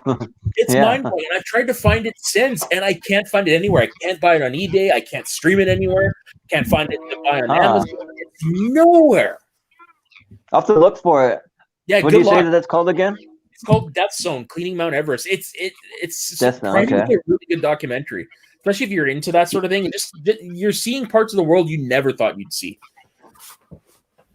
Maybe I'll get lucky. It's one of those things that's only available in America or something like that, you know. Well, so I'll have to take a look and see. On YouTube, and I didn't even find it on eBay. Right? So very weird. Yeah. Interesting. But yeah. You said you had multiple for that one. Yeah. Yeah. So for me, I had a couple. One was because before this, you brought up the whole topic of the documentaries. I had truthfully not really seen very many documentaries. It's not I'm not even really sure why, because I actually love documentaries, but it's just something in my life I just never really, I guess, gravitated to that much. So it's opening up a whole new genre of all these awesome documentaries that I've never seen before. So I want to just mention just 2. One was because I didn't get to finish it. Actually, started watching it and I realized it was 3 hours long. But that's the movie Hoop Dreams. I'm a huge, massive basketball fan, and so. Okay, you think that's one of mine is longer? yeah. So I'm about an hour and 20 minutes into it, and it's getting really good. And I just have to kind of just transport myself back to the 80s, because everything in this series happened in the 80s, and it's actually really, really good. So I definitely recommend it. If you're even just a small part of a basketball fan, or even if you just like the story of people overcoming huge odds to accomplish really great things, it's also one of those really cool stories like that. And then the other one was just a for fun one, because I just thought that the whole entire story surrounding it was just completely ridiculous. Was a documentary that was on. They had one that was on Netflix, one that was on Hulu. I watched the one on Hulu. I like that one a little more, but it's called Fire Fraud. Is the one about the fire festival that happened over in the Bahamas, and we don't have the Hulu one up here. Oh, okay. But yeah, the Hulu one actually has all the interviews with actual creators, so that they interview them the whole entire time. So you get the interview, not only interviews, but you get a lot of footage that the other docuseries doesn't have. Actually, I think it's a docu. I think it's just one. I want to say that it's a series, but I think that's just one film itself. But anyways, yeah, it's definitely hilarious, because you see all these rich kids getting ready to fly off to the Bahamas to this dream concert where they're gonna have J-Lo, they're gonna have Blink-182, they're gonna have Avicii, they're gonna have all these huge Tiesto, all these huge bands and groups. And they get there, and they're thinking that they're gonna be staying in these 5-star hotels surrounded by Victoria's Secret models, all these things, and they spend millions of dollars. A lot of them spending mommy and daddy's money to get out there, and they get there, and there's nothing there. It's basically a construction site that's barely even halfway finished, and they end up having to stay in these FEMA tents, and it's just this crazy story. But I definitely recommend. I mean, I'm not going to get into it more, but I definitely recommend checking it out on Hulu. It's called Fire Fraud, FYRE Fraud. So yeah. Yeah, no, I like I said, I've only seen the Netflix one, and yeah, it's bonkers, and some people are just dumb. Yeah, exactly. Yep. Okay, so now we're going to get into the main topic. So the way we normally do it is the person who's introducing next week's topic is usually the last person to go. So in this case, it'll be Ben. You will be presenting yours last. And since we go clockwise, I will be starting. So my number 5 pick is, like I said, you thought 3 hours was long, Jordan? Try 400 minutes. Ooh. Camp Crystal Lake Memories: The Complete History of Friday the 13th.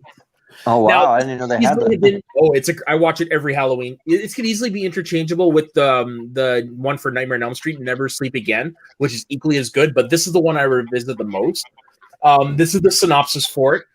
Pretty much for all my picks, I've got the synopsis because there's no way I can eloquently describe these. So for this one, inspired by the critically acclaimed book Crystal Lake Memories: The Complete History of Friday the 13th, takes viewers behind the mask on an epic journey into the making of the landmark horror series.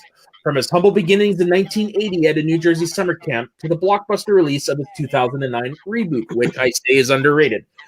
Combining hundreds of rare and never-before-seen photographs, film clips, outtakes, archival documents, conceptual art, and behind-the-scenes footage, and featuring interviews with more than 150 cast and crew members spanning all 12 films and the television series, Crystal Lake Memories is the ultimate tribute to one of horror's most iconic and enduring series. So yeah, they break down, like I think it's like 40-minute segments. They break down every single movie in the series, and it is pretty cool to hear from the people that made them, and to see like what went into making them. And my big thing is what went into making the special effects for the kills and stuff. It is such a good documentary, and if anybody is sick or they don't mind watching long documentaries, I recommend this one if you wanted to see a comprehensive look into the making of a franchise. Have any guys? Awesome. Oh, I was gonna say, like, I always forget that there's actually 12 movies in that series. So, like, to go over every single one, it's got to be like pretty long, but also pretty interesting. Like just seeing how they do it, because like all that was all practical effects, right? So oh yeah, for sure. Yeah. So like that'd be super interesting. I mean, like the Nightmare on Elm Street one is pretty similar, and like that, it's a lot shorter. But yeah, I love them both because you go into like more. It's almost past the behind the scenes stuff. You go into their thoughts and shit. It's so good. Have either you know where they filmed it? Like was Camp Crystal Lake like on a set, or was it actual like at a camp? Actual lake. The first movies, I think the first couple were actual lakes. Okay, right on. And then Jason Takes Manhattan was filmed in Vancouver.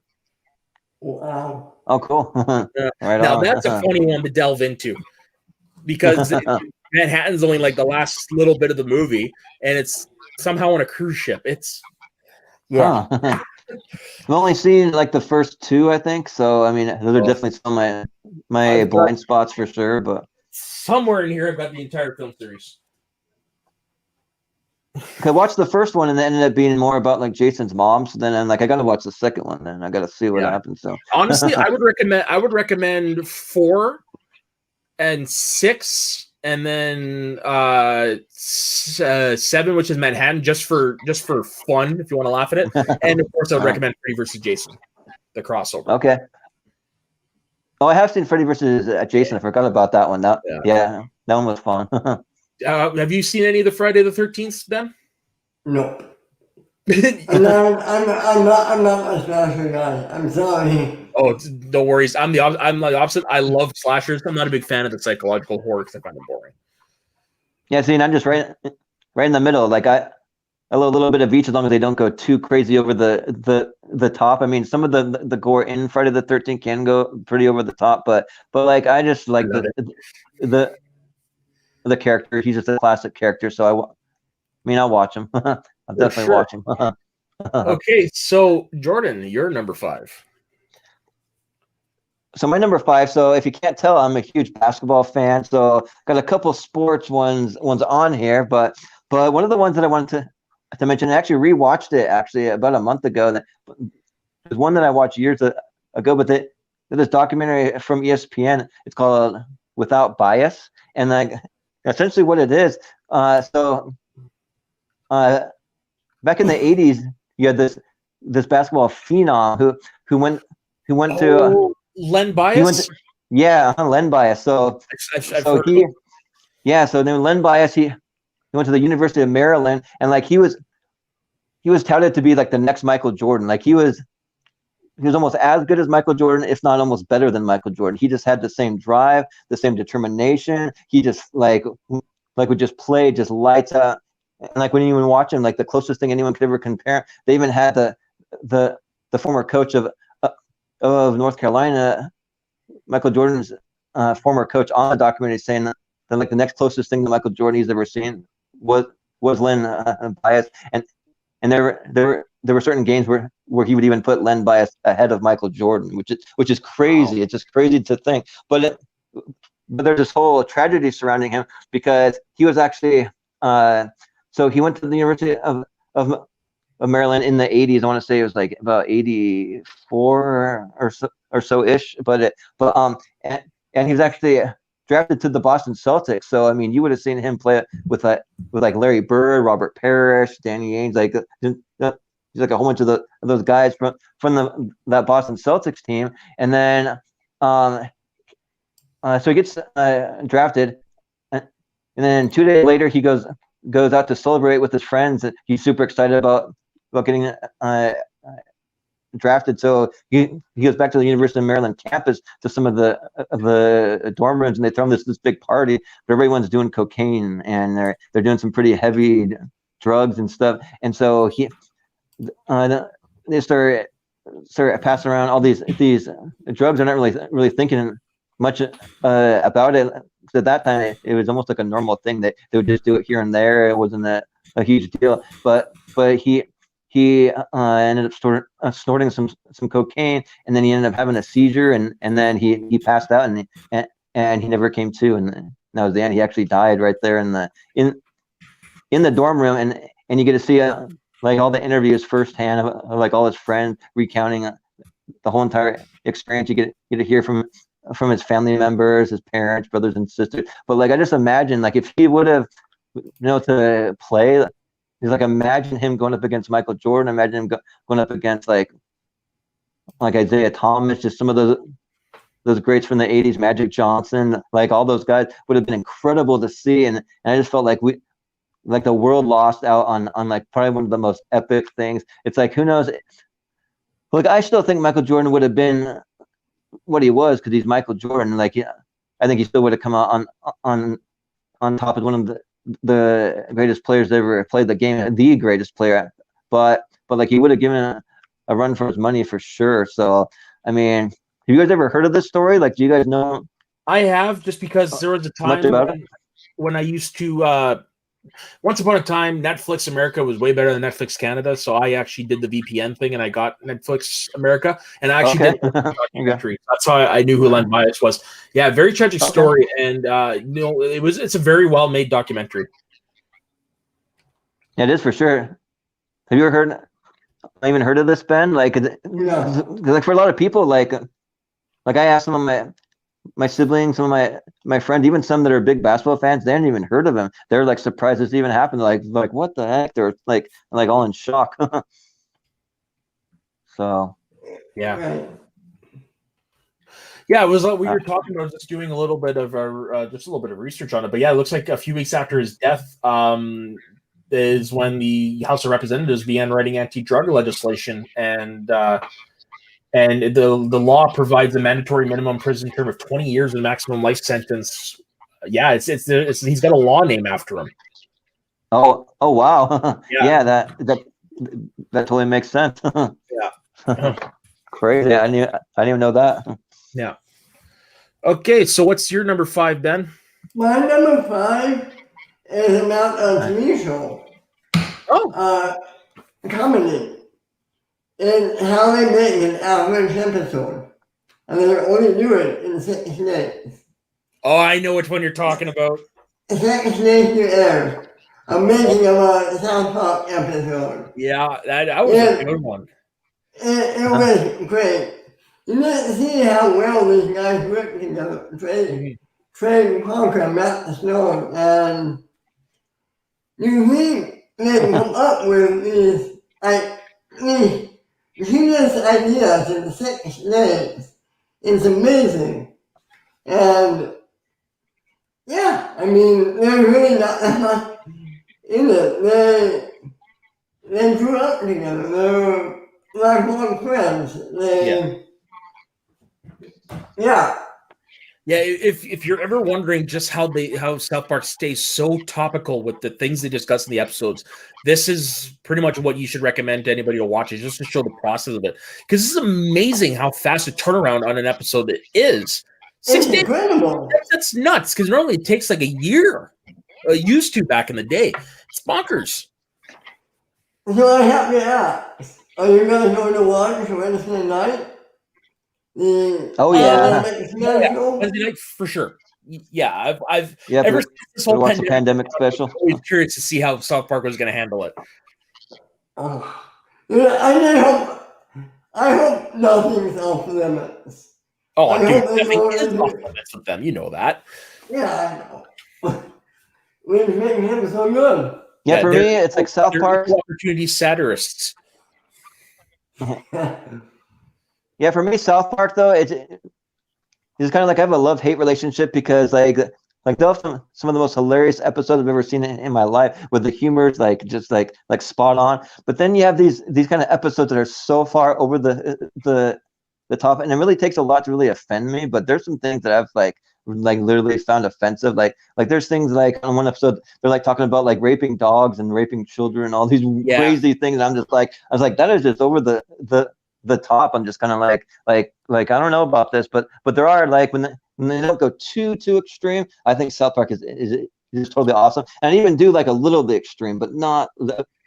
There's a few topics that just kind of just rubbed me the wrong way over time, but for the most part, you just gotta kind of just realize that it's all comedy, and I mean they're really not trying to offend. They're just trying to stay topical and that kind of stuff. You know, I'm kind of in the same boat as you. Like I don't get offended by that stuff, but it's just I can't watch a lot of it at once, just because otherwise I'm like my brain will fry. But I get it. Yeah, and I do like it. Like, don't get me wrong, I love some of the stuff they've done. Hands down, my favorite episode is Scott Tenorman Must Die. Yeah, the one where Cartman gets revenge on him for selling him pubes.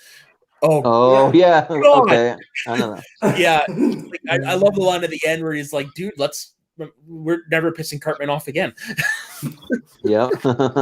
Yeah, pretty much my favorite episodes are mostly the ones where Cartman does something stupid, like Optimo 3000 or Casa Bonita. You know, I think my favorite is a Human Centipede. Oh, that one was cool. That's one of the crazier ones. But my favorite one's probably the one where Cartman fakes that he has Tourette syndrome. So there's a lot of language in it, but it's like he's just shouting out obscenities over and over in the middle of class, in the middle of the hallway with his friends, just everywhere. But it's like he's just faking it because he wants to be able to talk like that because he thinks it's funny. Yeah, or when Cartman rigged it is funny. Did you guys see that one where Cartman? Yes, that one too. Olympics. Yeah. Oh God. Yep. Yeah. Actually, probably another runner-up for my favorite is the very first Lord of the Rings parody. Yeah. Yes, the Lord of the Rings. That's actually one of the ones that I was going to mention. Yep. Classic. Yeah. Which spawned the game of the Stick of Truth, man. That game is amazing. Yes. The game is amazing. It's so good. Wholesome but Whole is pretty good, but the Stick of Truth was just another level. Yep. Okay, so who's next?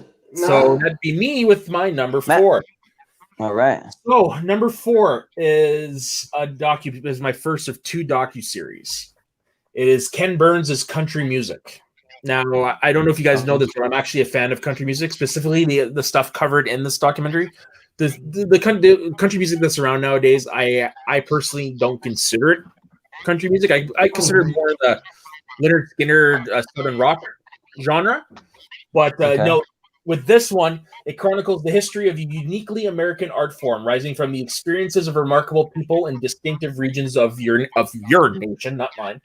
From Southern Appalachia's songs of struggle, heartbreak, and faith to the rollicking Western swing of Texas, from California honky tonks to Nashville's Grand Ole Opry, The series follows the evolution of country music over the course of the 20th century as it eventually emerged to become America's music. So basically, you've got it from its origins, from where the very first stars, the Carter family, and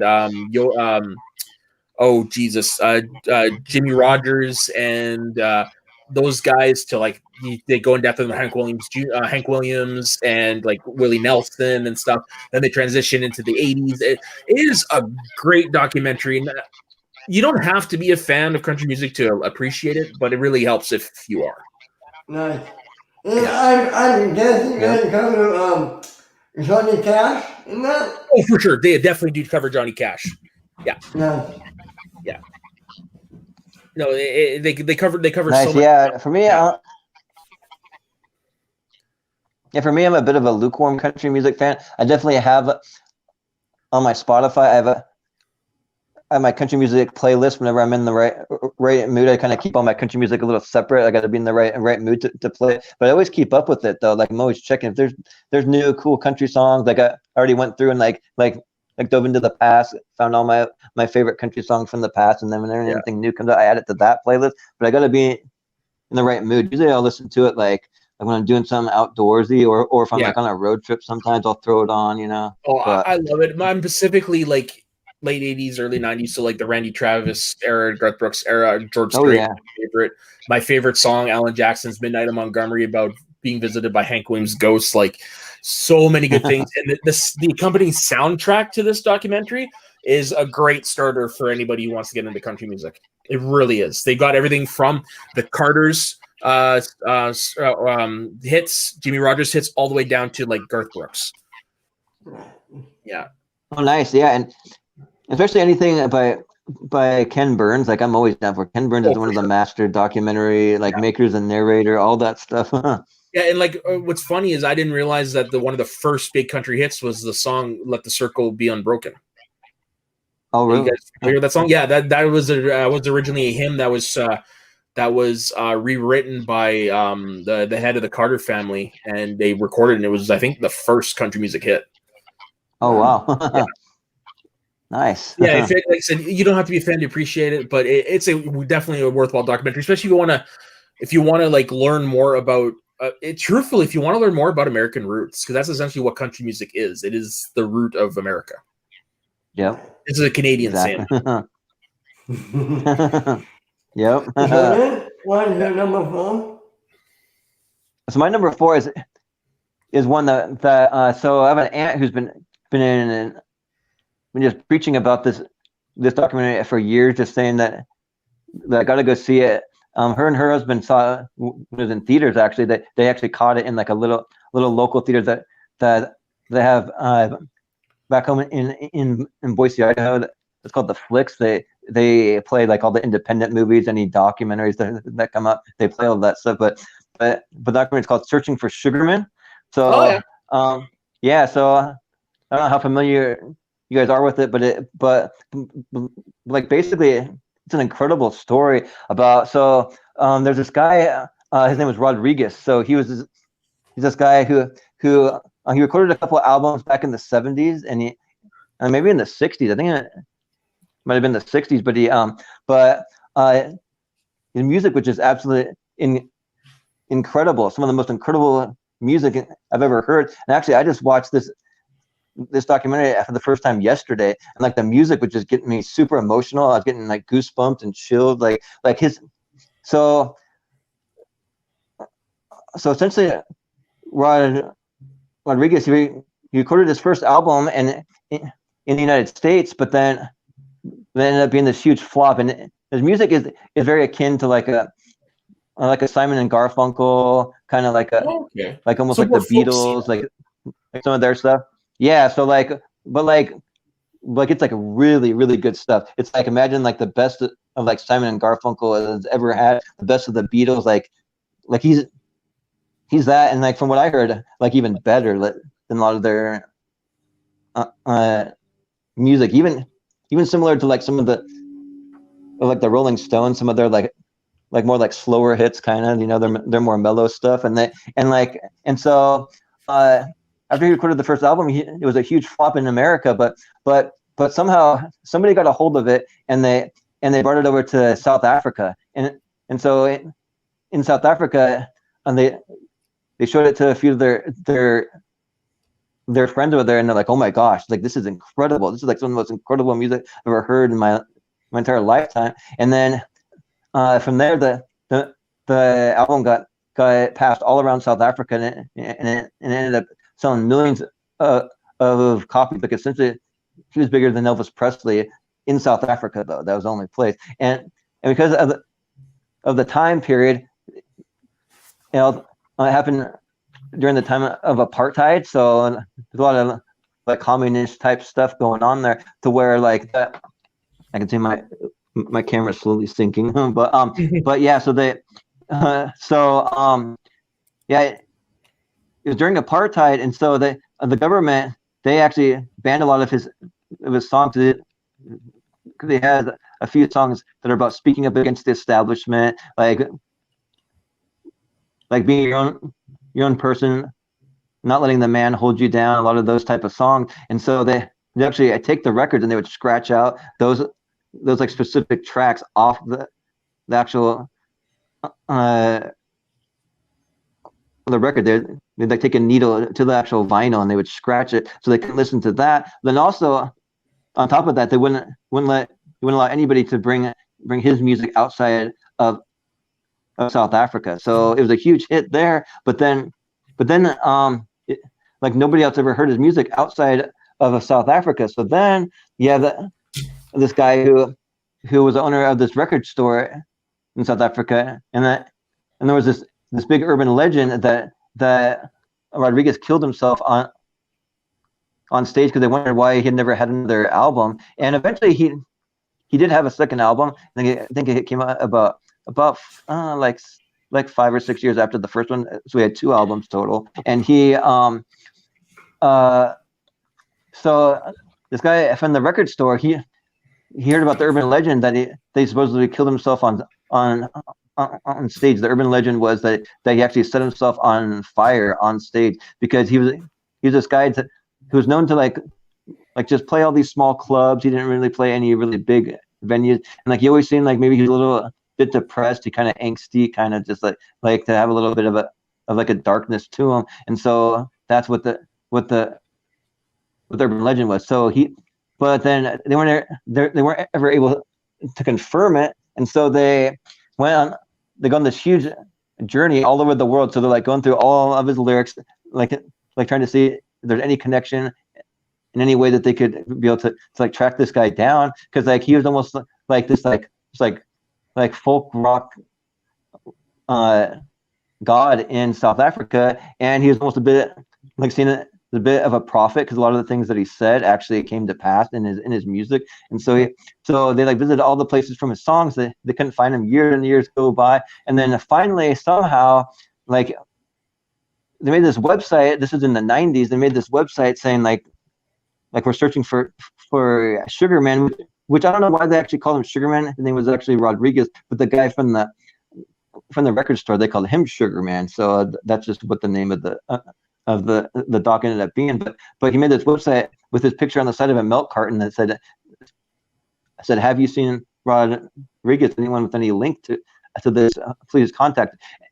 And lo and behold, there was a newspaper that actually they saw the website and actually did an article on it. I want to almost say that it was a New York Times, possibly. Like it's a pretty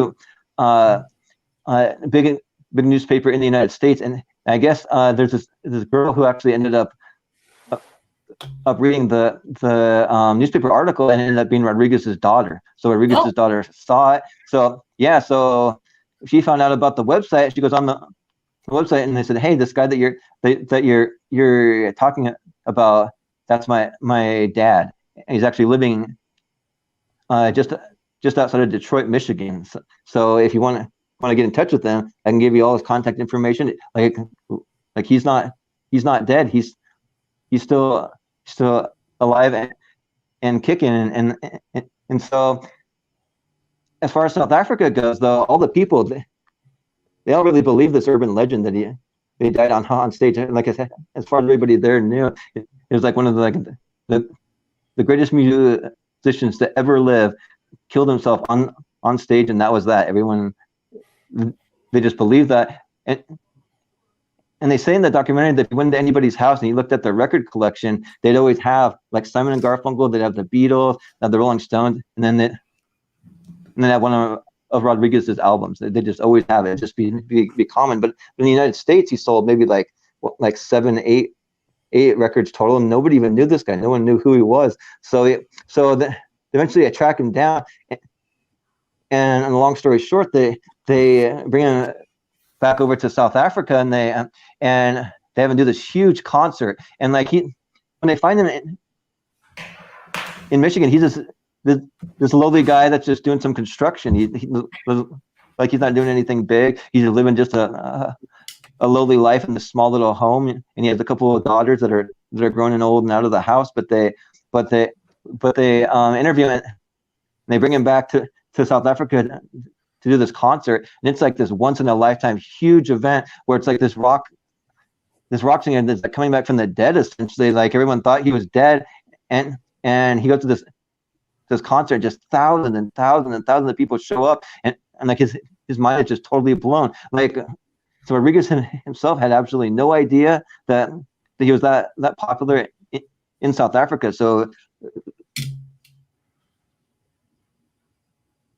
and he plays for this huge sold out show, and then I think he ended up going on tour for about a year. Actually, it like totally changed the life of his whole entire family, because his daughter actually ended up meeting one of the people that went on tour. One of the roadies ended up getting married. So now he has a granddaughter that's actually from South Africa because of that. And so yeah, but after the 1 year, he ended up giving all of his money to his family. He didn't want to keep any of it, and he did like a 1 year tour where we went to a bunch of different countries, and then he went back to his old life, essentially, because he didn't want to live the life of fame and fortune. He just wanted to just do his thing. And so he went back to doing construction and just like living this kind of like meek and meager, lowly life where he didn't really have much money, and that was that. But if you listen to his music, I would suggest to anybody to look up the music from Rodriguez, and it's like some of the most amazingly beautiful, just like incredible music you ever heard or you ever hear in your life. Like I said, he's kind of similar to like Simon and Garfunkel. There's a little bit of vibes of like John Denver in there, some Rolling Stones, just a good mix of all those classic artists. So yeah, that's definitely one. But so have either of you guys even heard of this documentary? Do you know much about it? Or I've heard of it. It's been in my radar, but I feel after having you talk about it, I don't need to watch it. Yeah, I know, right? Yeah, I pretty much told you the whole entire story, but it's like so incredible. It just really sucked me in. So I just I'm familiar with it because I remember it's the year it came out and all the Oscar buzz that it had surrounding it and stuff like that. It's been on my radar. It's just it's just that I never really sat down and watched it. Yeah, right. But I gotta check it out. Yeah, but at the very least, check out his music. I'd say for sure.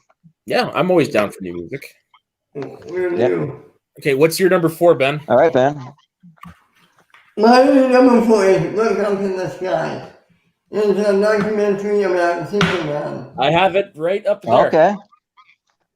Oh. Yeah, I know the documentary very well. And then there's a history about him, and it started with these 2 guys. I think both of them are Canadian, if I'm not mistaken, or at least one of them is. Created only one was. Okay. Yeah. So yes, Superman is half Canadian. Suck it. Yeah. Well, okay, you win. Yeah, this is a good, interesting documentary about how they came up with this character and what he means to them, and it's pretty much straightforward. There's really not all that much you say about it. Yeah. I haven't watched it in so long, but yeah, you're right. It is a good documentary. If you really want to just learn more about the history of the character, yeah, definitely the documentary to watch. Yeah. And I think they go through the movies, the shows, They Yeah, go through pretty much they do everything. everything up until I think it's Superman Returns, because that's when it came out. Was around the release, the home video release of Superman Returns. And Smallville is heavily featured in it, if I'm not mistaken. Yeah, Smallville was only halfway through its run at that time. Yeah. Yeah. Yeah, no, they cover everything from the George Reeves TV shows. They cover everything from the Kurt Allen serials, the Donner movies, Superboy, the TV show. They even show bits of the obscure unaired pilot for Super Pup. They talk about Superman Returns, Lois and Clark, which is where I grew up watching Superman, the animated Yep, same show. here. Right? I have all 4 seasons, and it's still pretty good despite the Yeah.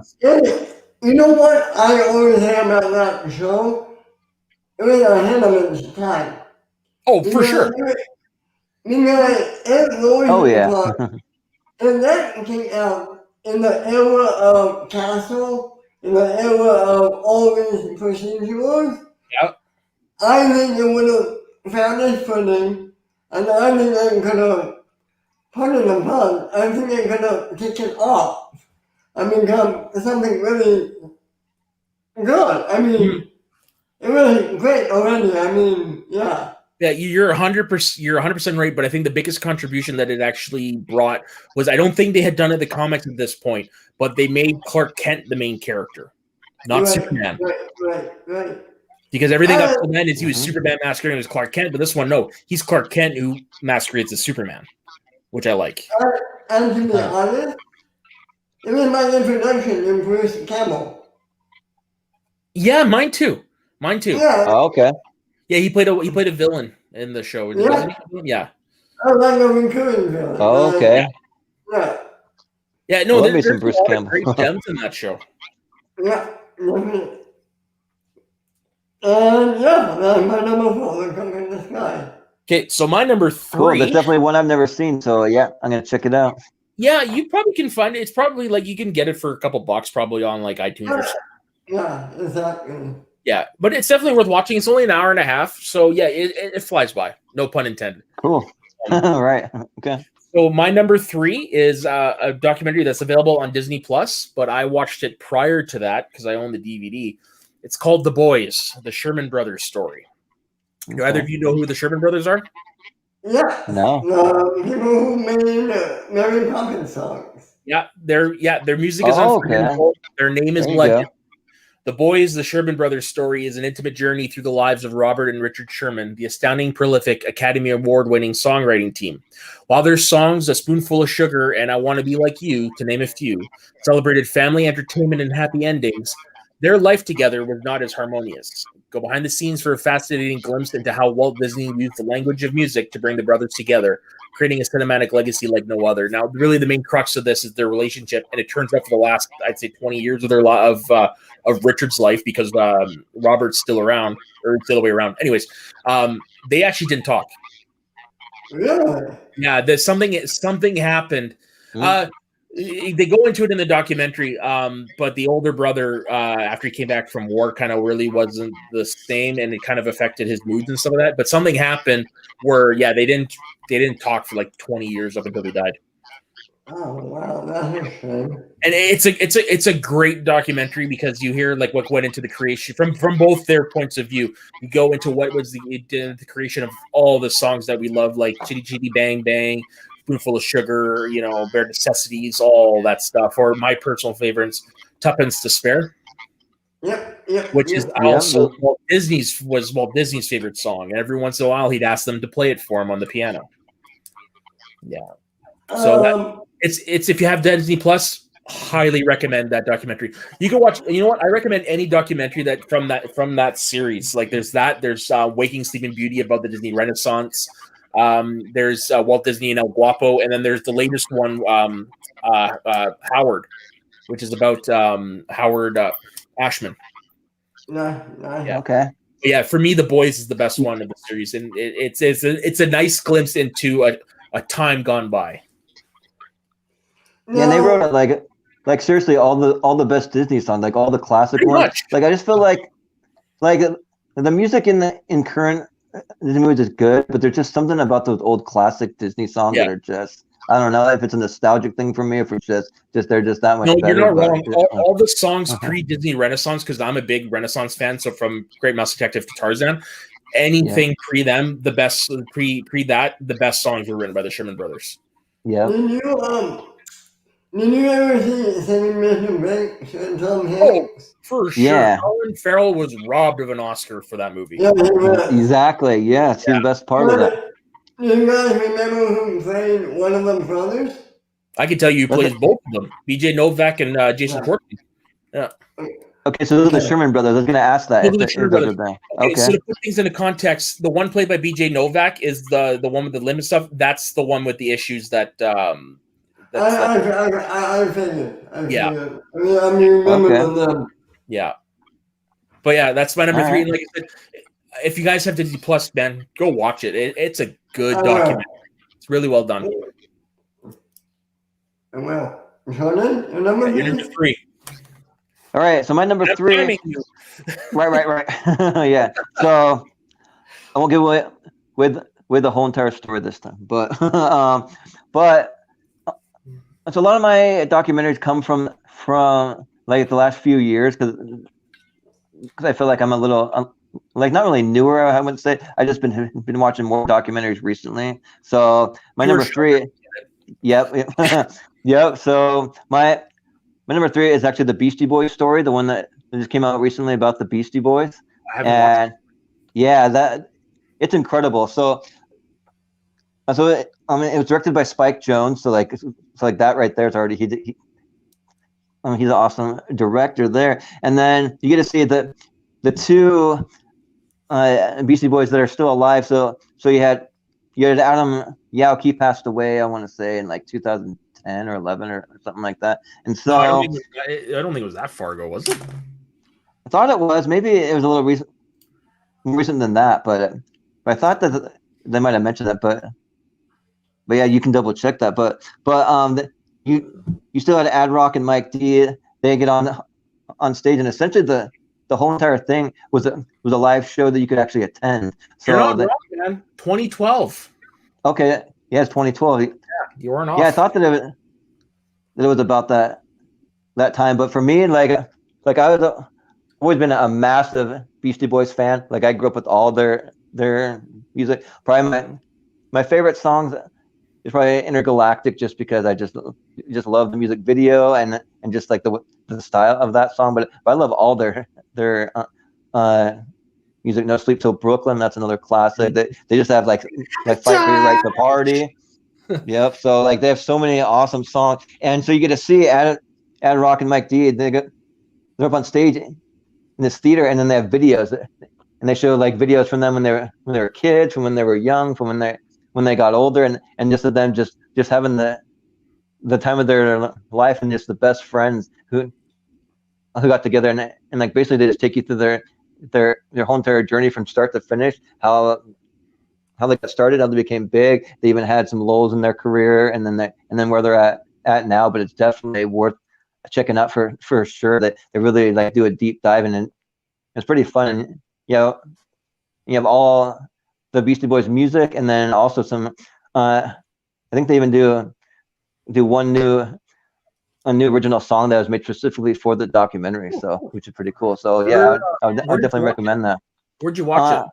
I want to say that I saw it on Netflix. I want to say it's either Netflix or Hulu. Don't say Hulu. Don't say Hulu. It might be though. I'm not totally sure. I can't remember exactly, but yeah, though it was an incredible documentary. And actually, when I watched it the next day, because I watched it like almost right when it was released, because I was already a huge Beastie Boys fan, and I saw the trailers for it. The next day on SEN Live, Christian Harloff just started ranting and raving because he watched it too, and so they had a whole discussion on all about Beastie Boys, and like Beastie Boys are like some of my like probably like for sure in my top 10 favorite bands of all time. So yeah. Yeah, it's. I remember when it came out, I was like, I gotta watch that, and then I totally forgot about it. Yep. Definitely check it out. I definitely will. Okay, what's your number 3, Ben? My number 3 is the behind the scenes featurette in Back to the Future DVDs. Oh yeah. Yeah, Yes. I And I almost Does think it? I was like, should I include behind the scenes stuff? Because I got a lot of good ones, but go ahead. that's my only one behind the Yeah, scenes. it's a documentary, so it counts. And Well, then no. So are you talking about the behind the scenes? Or are you talking about the Out of Time documentary? They had that one too. Is that the same one? no, It's I'm called Out of talking Time. about I need to watch that other time one, but I'm talking about the behind the scenes of the Yeah, DVD. which if you put it all Okay. long enough, is practically a feature length film. Yeah. Yeah, I know which one And you're talking about. Right. you need to know some interesting stuff about the making of the movie and what it almost was, and the fact that they casted Marty McFly with another actor. Which you see footage of. I know. Yep. Would have been a whole different movie, but Oh, for sure. yeah, and how much Steven Spielberg actually contribute to that movie. There's very interesting stuff with it. Yeah, it's a great, great. Right. Yeah. That's my number three. All right. Awesome. Number two. Okay, so this is my last Classic. docu-series, and this was pretty much the reason why I did the amendment. It's Ken Burns' baseball. As much as I love baseball, I just love the history of baseball, and Okay. so this again, the synopsis, it relates the history of baseball in a similar fashion to that of a Civil War miniseries. Old-time photos and illustrations depict the game's early years, while newsreels and video clips highlight more recent developments. Players and participants speak in their own words, and sports writers and broadcasters argue for commentary on the sports events they witness. A documentary of America's pastime and the history of the legendary game and how it changed our culture and our lives. It includes the shaping of the game itself and how records were broken and how baseball united Americans and slowly began to deteriorate racism in the late 1800s to the early 1900s. The game and sport of baseball is worth a lot more today than many people of our nation seem to realize. It takes a close look into some players and teams as well as the sport of a whole. And you know what, man? It is really great to hear stories about people like Honus Wagner, Ty Cobb, hear about Abner Doubleday and like the history of baseball all the way to like the Baltimore Orioles in the 1960s and like the 10-cent beer night. It's a great sit. I've watched it. I got it 2 years ago. I think I've watched it 4 times through in 2 years. And they've also added a disc that covers up to I think 2009, because originally it ended in 1993, and then they added like a decade later. He did a bonus episode which covers from the strike up to I think it was like 06 or 09 or something like that. Yeah, it's a great sit if you're a big baseball fan, or even if you're not a baseball fan, you just want to learn about history. Watch it. Right. Where is it streaming? In Canada, nowhere. But I know at one point it was on American Netflix, and I think this and country music you can actually watch on PBS.com. Okay. Yeah. Cool. Yeah. Okay, what's your number 2, Jordan?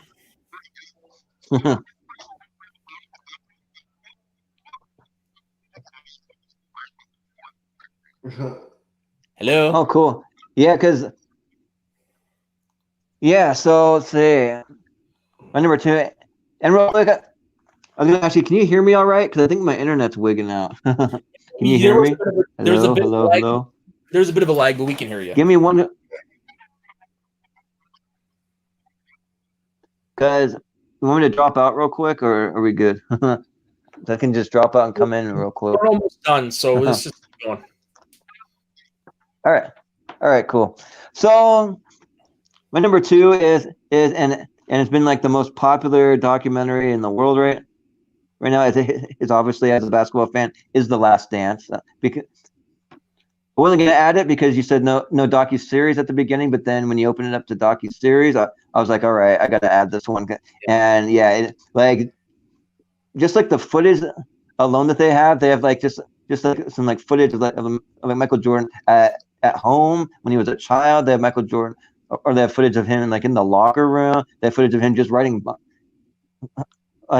his his bike around the college campus, just like all this footage. It's like, where did you get this footage? Like, how long have you had this? Why has nobody else seen any of this?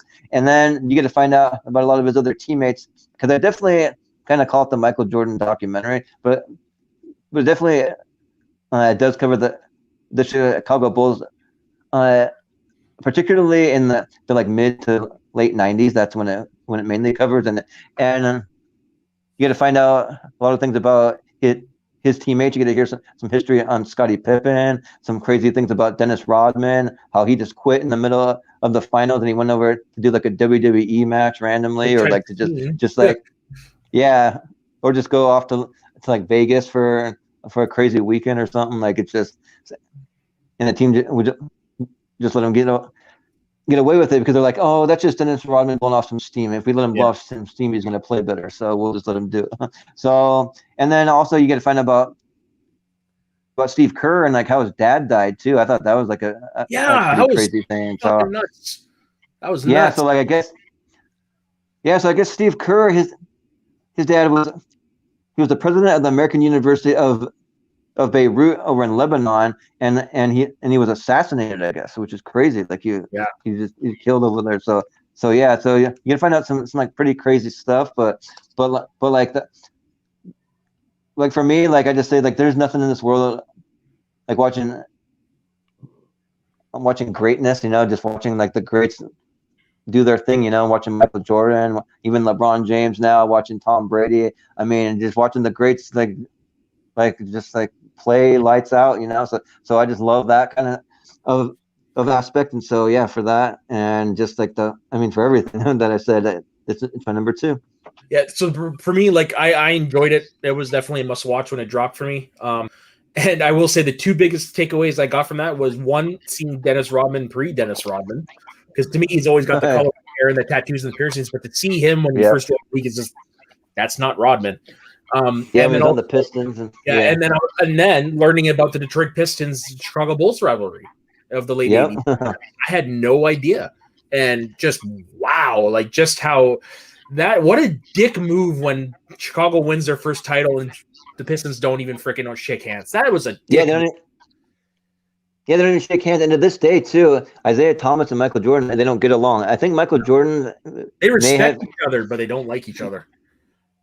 Yeah, and I think Michael Jordan has, if I'm not mistaken, I tried to reach out to Isaiah Thomas, and he's just like, nope, I don't want anything to do with you. I will acknowledge you as the greatest player to ever play the game, but besides that, and we're done. Like, it was fascinating to learn about that. Just wow. Yeah. What did you think of that documentary, Ben? Did you watch it? I still haven't checked it out. I haven't done it yet. You should, and you're fortunate you get to binge it. Yep, exactly. Yeah, it's good. I will. We had to watch it 1 week at a time. Yeah, I had to watch it on Netflix. What's your number 2 there, Ben? My number 2 is What You Mean My Neighbor. Yes. That's a good documentary. Yes. A few years ago. So spoiler alert, that's my number 1. So I just want to throw it out there. Let's just talk about it now. Okay. Yeah, let's do it. All right. What did I remember? It shows you what kind of guy he was. He was one of a kind who never gave a crap about what other people thought, and yet he could. There's a difference he made with teaching children and like being that inspiration for people. He's a really wonderful man, and yeah, one of a kind. What do you have to say about it, Jordan? Well, I was tempted to wear my Mr. Rogers shirt. I actually think that I have like 3 of them because he was a huge part of my childhood. I had the one that said I was raised in the hood with him holding the Daniel Tiger puppet, which is cool. But nice. but for me, yeah, like he was a huge part of my childhood. Like I grew up watching him almost every day, and like just like some of the things that he was able to teach children, and also for me being one of those those children being taught by him. I mean, he wasn't afraid to like over some pretty heavy-handed stuff. I mean, he would talk about the lighthearted stuff too and stuff, but like he would cover topics like divorce. He would cover racial issues. He would cover assassination. He covered things like death. He covered like depression, all these different topics, and so like he was never afraid to uncover those things. And you see that one famous scene where he puts his feet in the swimming pool with the African American mailman there, and so that's kind of shown the two races coming together like that. I thought that was an awesome thing. But like he just had like so many ways of just like being able to teach, but also entertain. But he always just gave you that super warm, fuzzy feeling that like everything was just going to be okay, and that like even if it sounds cheesy, like I actually am special, I'm unique, like we all matter, like we're all like, it's just like he just had a way of like delivering it in that certain way. And it also showed how like he was that way all the time. That wasn't just a character that he put on for the screen. He was like that all the time, everywhere that he went. And I love it. Like I would actually encourage anyone to go look up some interviews with his wife too. Like his wife has some pretty cool interviews and some pretty cool stories about Fred Rogers. And the last thing that I wanted to say is that like I remember hearing the news when Fred Rogers actually passed away. I remember I was in high school when I heard it, and like I actually got like legitimately sad. Like I remember I just walking from one class to another. Somebody mentioned it to me, and like I almost like broke down and started crying right then. And I was just like, why am I crying about this guy who was just this like weird guy from my childhood who would just like always told me I'm special or something. But like he really meant a lot to me when I really thought about it. Like it was just crazy. So yeah, I'm with you. Like we had our own version of Mr. Rogers, but I definitely did grow up with Mr. Rogers growing up, and probably my favorite thing about the documentary was seeing just what he was going through when he went in front of the congressional board to approve funding for PBS. For me, that's the biggest thing he's ever done, because honestly, if it wasn't for him, we wouldn't have PBS. No, we wouldn't. No. So that was my big takeaway. And that, apparently, according to his wife, he loved to make fart noises. Yeah. Yeah. So I got to ask you guys, did you guys cry when you watched it? Come on, admit it. Admit you cried, because I did. I cried for sure. I've cried more at other things, but yeah, I definitely teared up, because it's honestly, I hadn't thought about Mr. Rogers in a long time, but watching that documentary made me just realize just how big of an impact he had on me and not just me, just countless people. Yeah. And the crazy thing to me, for me, I like the documentary better than a movie depicting Mr. Rogers done by Tom Hanks, like one of the greatest actors of our generation. I like the documentary better. Yeah. So yeah, that like for me speaks volumes. Well, Matt, just so you know, going into that movie, it's not about Mr. Rogers. Yeah, I already knew that. Yeah.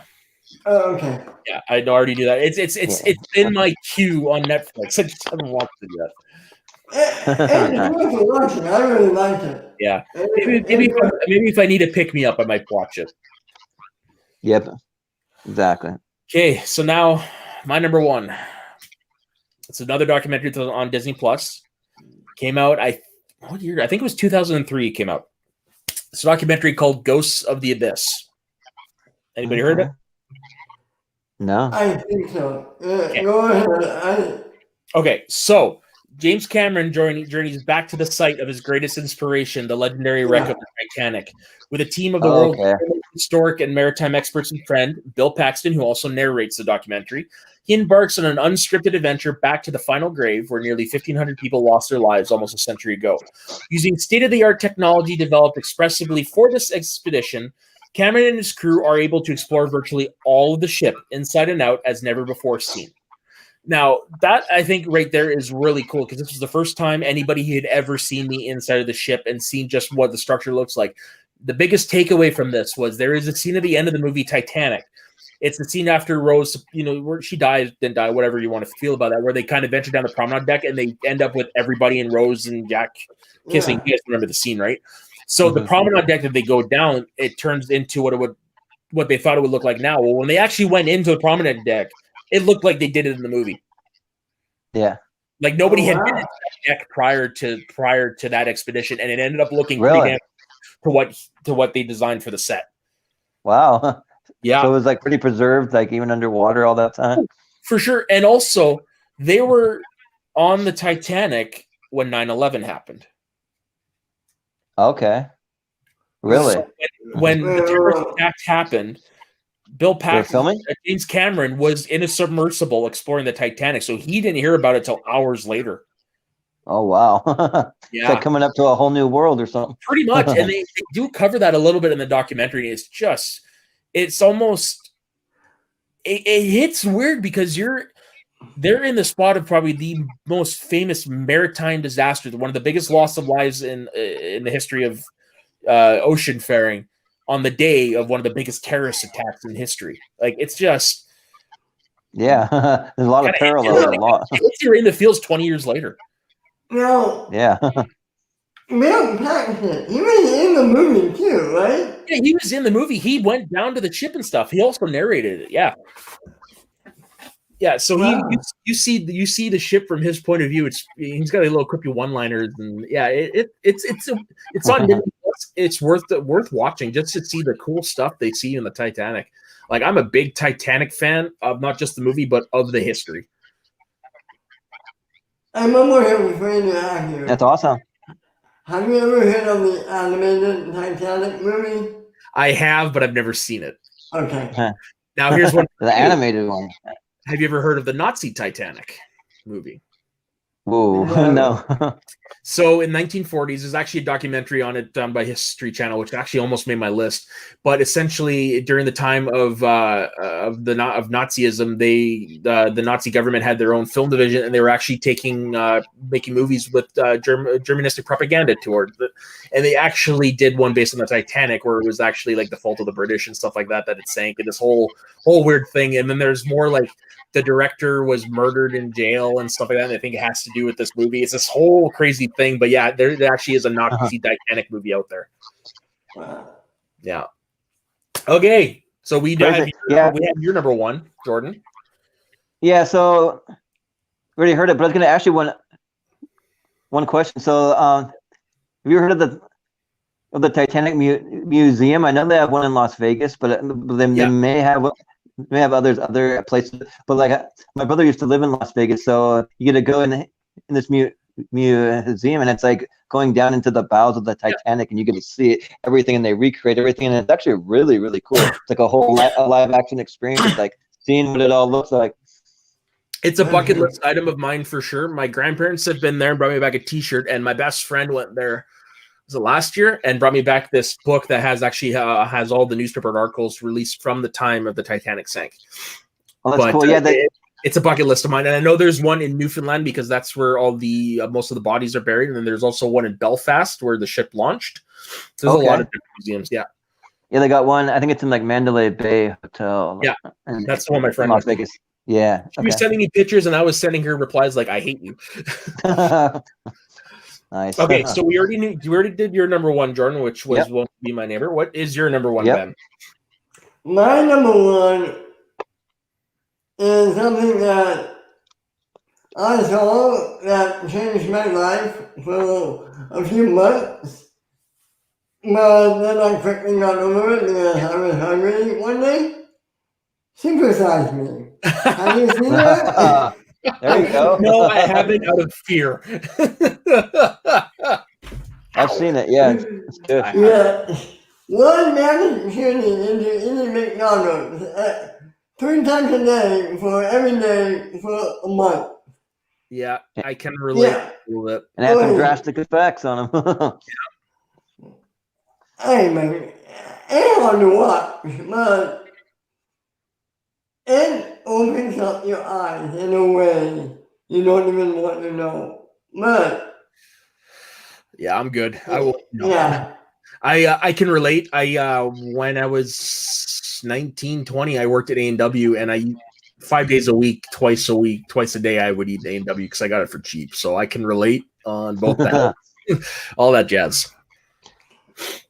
Yeah, for some reason, I was gonna say, for some reason, there's this random scene that just always cracks me up when he has to eat it so much that it's like literally waking up to make McDonald's. He has McDonald's sitting on his nightstand, and it's either like a like drink or a milkshake, I forget, and it just spills and falls over, and he's like, "Damn it!" and he like gets all mad or something about it. And for some reason, when I first saw that, it just cracked me up. It's some random thing, but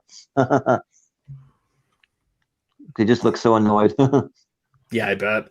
Yeah. He really got the nick into it. But I think it's easy. It took him some time, but I think he finally he did get himself back to healthy again. Yeah. Yeah, it did mess him up quite a bit. I can imagine. Like I have my thing. Like my thing is to go there for breakfast most days. So I could clearly need to lay off, but you know, when you wake up and you don't want to cook, and I like my iced coffee. That's what I do in the morning. Yep. Yep, and there's a sequel, which I don't know if you guys have ever seen the sequel, but I have not. No, I haven't. But I know Doug Benson did called Super High Me. Oh yeah, they got that one too. Yeah. Right on. What's the sequel? The sequel, I'm not sure exactly what it, like what it's about necessarily, but I know that they take the same concept, but there's a twist to it, and I'm not really sure what the actual twist is, but there's some kind of twist to it. So they just call it Super Size Me 2, I think. But it's called Super Size Me 2, Holy Chicken, and it explores the ways in which the fast food industry has rebranded itself as healthier since his original film through the process of Spurlock. That's what it is. Yeah. Essentially, basically on the bullshit health thing. Yeah. Right. Which, like, if you're gonna be eating fast food, it's like, come on, just like eat what you want to eat. I mean, if you want to eat something healthy, you can do that at like not a fast food restaurant. Now I'm craving a Big Mac. Great. Yep. It's not me too. I'm sorry. It's okay. It's piss and rain out here, so I ain't going nowhere. Yeah. Yeah, but there's pouring rain here too. On that, I have to ask, what's your guys' favorite hamburger fast food? God. Well, okay, I got two. That's a tough one. One is I can have all the time. One is in Vancouver that I can't have. So the one in Vancouver is Five Guys Burgers and Fries. I love Five Guys. My wife works there at Five Guys. Yeah, that's right. You're right. Yeah, it's just the concept of me is like, woo, Subway for burgers. But no, my favorite one that I can still have regularly is Dairy Queen. I'm a big fan of the flamethrower burger. Okay. Jordan? For me, it's a tough call because I'm pretty partial to the Five Guys, obviously, but one of my favorite burgers actually that I started eating this year is actually the jalapeno bacon burger from Wendy's that comes on a pretzel bun and it has actual like cheese sauce on it with jalapenos and then crispy fried onion strips on it, and it's that is so good. Are hurting just that. Yep, but it is amazing though, and they have a chicken version too, so you can do either one. Yeah, I think. Oh, sorry. I was gonna say I think like overall, A&W is like the best burgers overall, but in terms of favorite, yeah, those are mine. What are yours? I don't even count this as fast food. I do. The Habit. Do you have that in Canada? The what? Sorry. The Habit. No, I've never even heard of it. It's good. Fat burgers. They have it in Idaho. I've actually eaten at the Habit one time before at the Habit, and it's actually pretty good. The only thing I didn't like is that it. There's more of a sit-down restaurant where you have a server, and usually those places when you order a burger, it usually comes with the fries, but you had to buy fries separate, and it was a little pricey. But besides that, I actually liked it. I do want to give out a little shout out to Fat Burger. I don't know if you guys have ever had that one. Yeah. Fat Burger. Yes, I've been to the one in Las Vegas, and I think there are several locations in California. I want to say. When I was living in Vancouver, there was 4 that I can think of. Yeah. It's actually Ice Cube's favorite. It's actually What do you Ice guys Cube, the think? rapper. That's his favorite burger joint. He actually Oh, raps about it in one of his songs. oh, nice, nice. Yep. Okay, since I'm in LA, guy, I have to shout out In and Out too. Yeah, I've heard a lot about that Okay. and Whataburger. Those are definitely two on my list to try if I ever make it Yeah. down to the States. You should. Yep. It's good. Well, post coronavirus and hopefully post election, I might. Who knows? Yeah. Yep. Okay, so that brings an end to pretty much the episode. Ben, what is our topic for next week? My topic will be the top random songs found in movies. So the only thing is, the movie can't be a musical. Yeah, fair enough. Okay. I've already got my number one. It's one I've been bitching about since the movie came out. Yeah, I have one too that's pretty high up. Yeah. Oh, See, wow. Yeah, but this is gonna be Yeah. fun. What? This is gonna be fun. Yeah. and I'm actually going to be out of town next week. But if you guys are interested, I could always write you just a little list if you want to read off just my little honorary list. You could do it Yeah. if you want. We can definitely do it Yeah. at the end of the discussion. See what write down what yours are for sure. Yeah. All right, cool. Yeah. So with that, and we've also got something to promote, Ben, don't we? Yeah, me and Matt are going to be starting a new show this week. Let me bring it up here real quick. It is called, one second, I'm sorry. That is not the name of the 1 second. I'm sorry. Yeah, hold on, here it comes. Do you have Canadian blood in you there, Ben? Maybe a little. There we go. Shooting the breeze. Yeah, please. The Ooh, original nice. title was Shooting the Shit, That's but it. this is pre-PBG friendly. Actually, I haven't even seen it yet. Yeah, you know, Yeah. it is us going like to it. be talking with our kids. Yeah, so basically the title just describes it all. We're just going to be shooting the breeze. Yeah, an hour every Thursday night at 6 p.m. PST, we're going to do it. Yes, sir. We have a guest, but I'm not ready to reveal it yet. So be on the lookout early this week. Yeah, I'm gonna surprise. reveal it. Tune in, motherfuckers. Yep. Sounds Okay. good. Yeah, okay. So Alright. with that, this concludes our longest episode we've done yet. Holy shit. Oh 2.5 yeah. Wow. Yeah. Okay, so Jordan. Goodbye. where can we find you? You can find me on Facebook at Jordan Anderson 21 on the Media Sweaties group. Definitely, I'm doing all kinds of different polls there, so look out for those. And then also on Twitter and Instagram at Jordan83616. Right on. And Ben, what about you? You can find me on Twitter at BenRainer2, and I'm also on the Media Sweaties Network Facebook group. And and don't forget your other show. Oh, right, and thank you. And I'm also on another show called Mount Schmodown that comes out every Saturday. We premiered our second episode yesterday about the wild man, Josh McCougar. So go there. Speaking of which, did you hear he's going to be in this month's upcoming exhibition match? I didn't see that. Yeah, Romcoms, the return of Makuga. Oh, nice. I'm excited. Yeah, I'm excited for that. Good. He's been gone too long. Yeah. Yeah, He was eating history and making babies, so you only got so much time in the world, right? Congratulations again. Yep. Makuga. All right. And you can find me at Instagram, Twitter at soda_the_saxman. You can find me over at the Schmoes of the North YouTube page and Facebook page. YouTube channel and Facebook page. On the YouTube channel, we drop episodes weekly discussing the week in Schmodown events. Once in a while, we'll also drop episodes of Northern Consultations where we talk to people involved in the Schmodown. On Thursday, we just dropped an interview with Tim Sim, who is one of the admins over on the Movie Trivia Schmodown Facebook page. He's also been involved in writing articles on both versions of the website, and he's actually very knowledgeable with what's going on behind the scenes. So definitely check that out. And then the next one to drop is the interview me and my friend Dave did with Adam Witt, which is a riot. Just make sure to bring adult diapers for that one.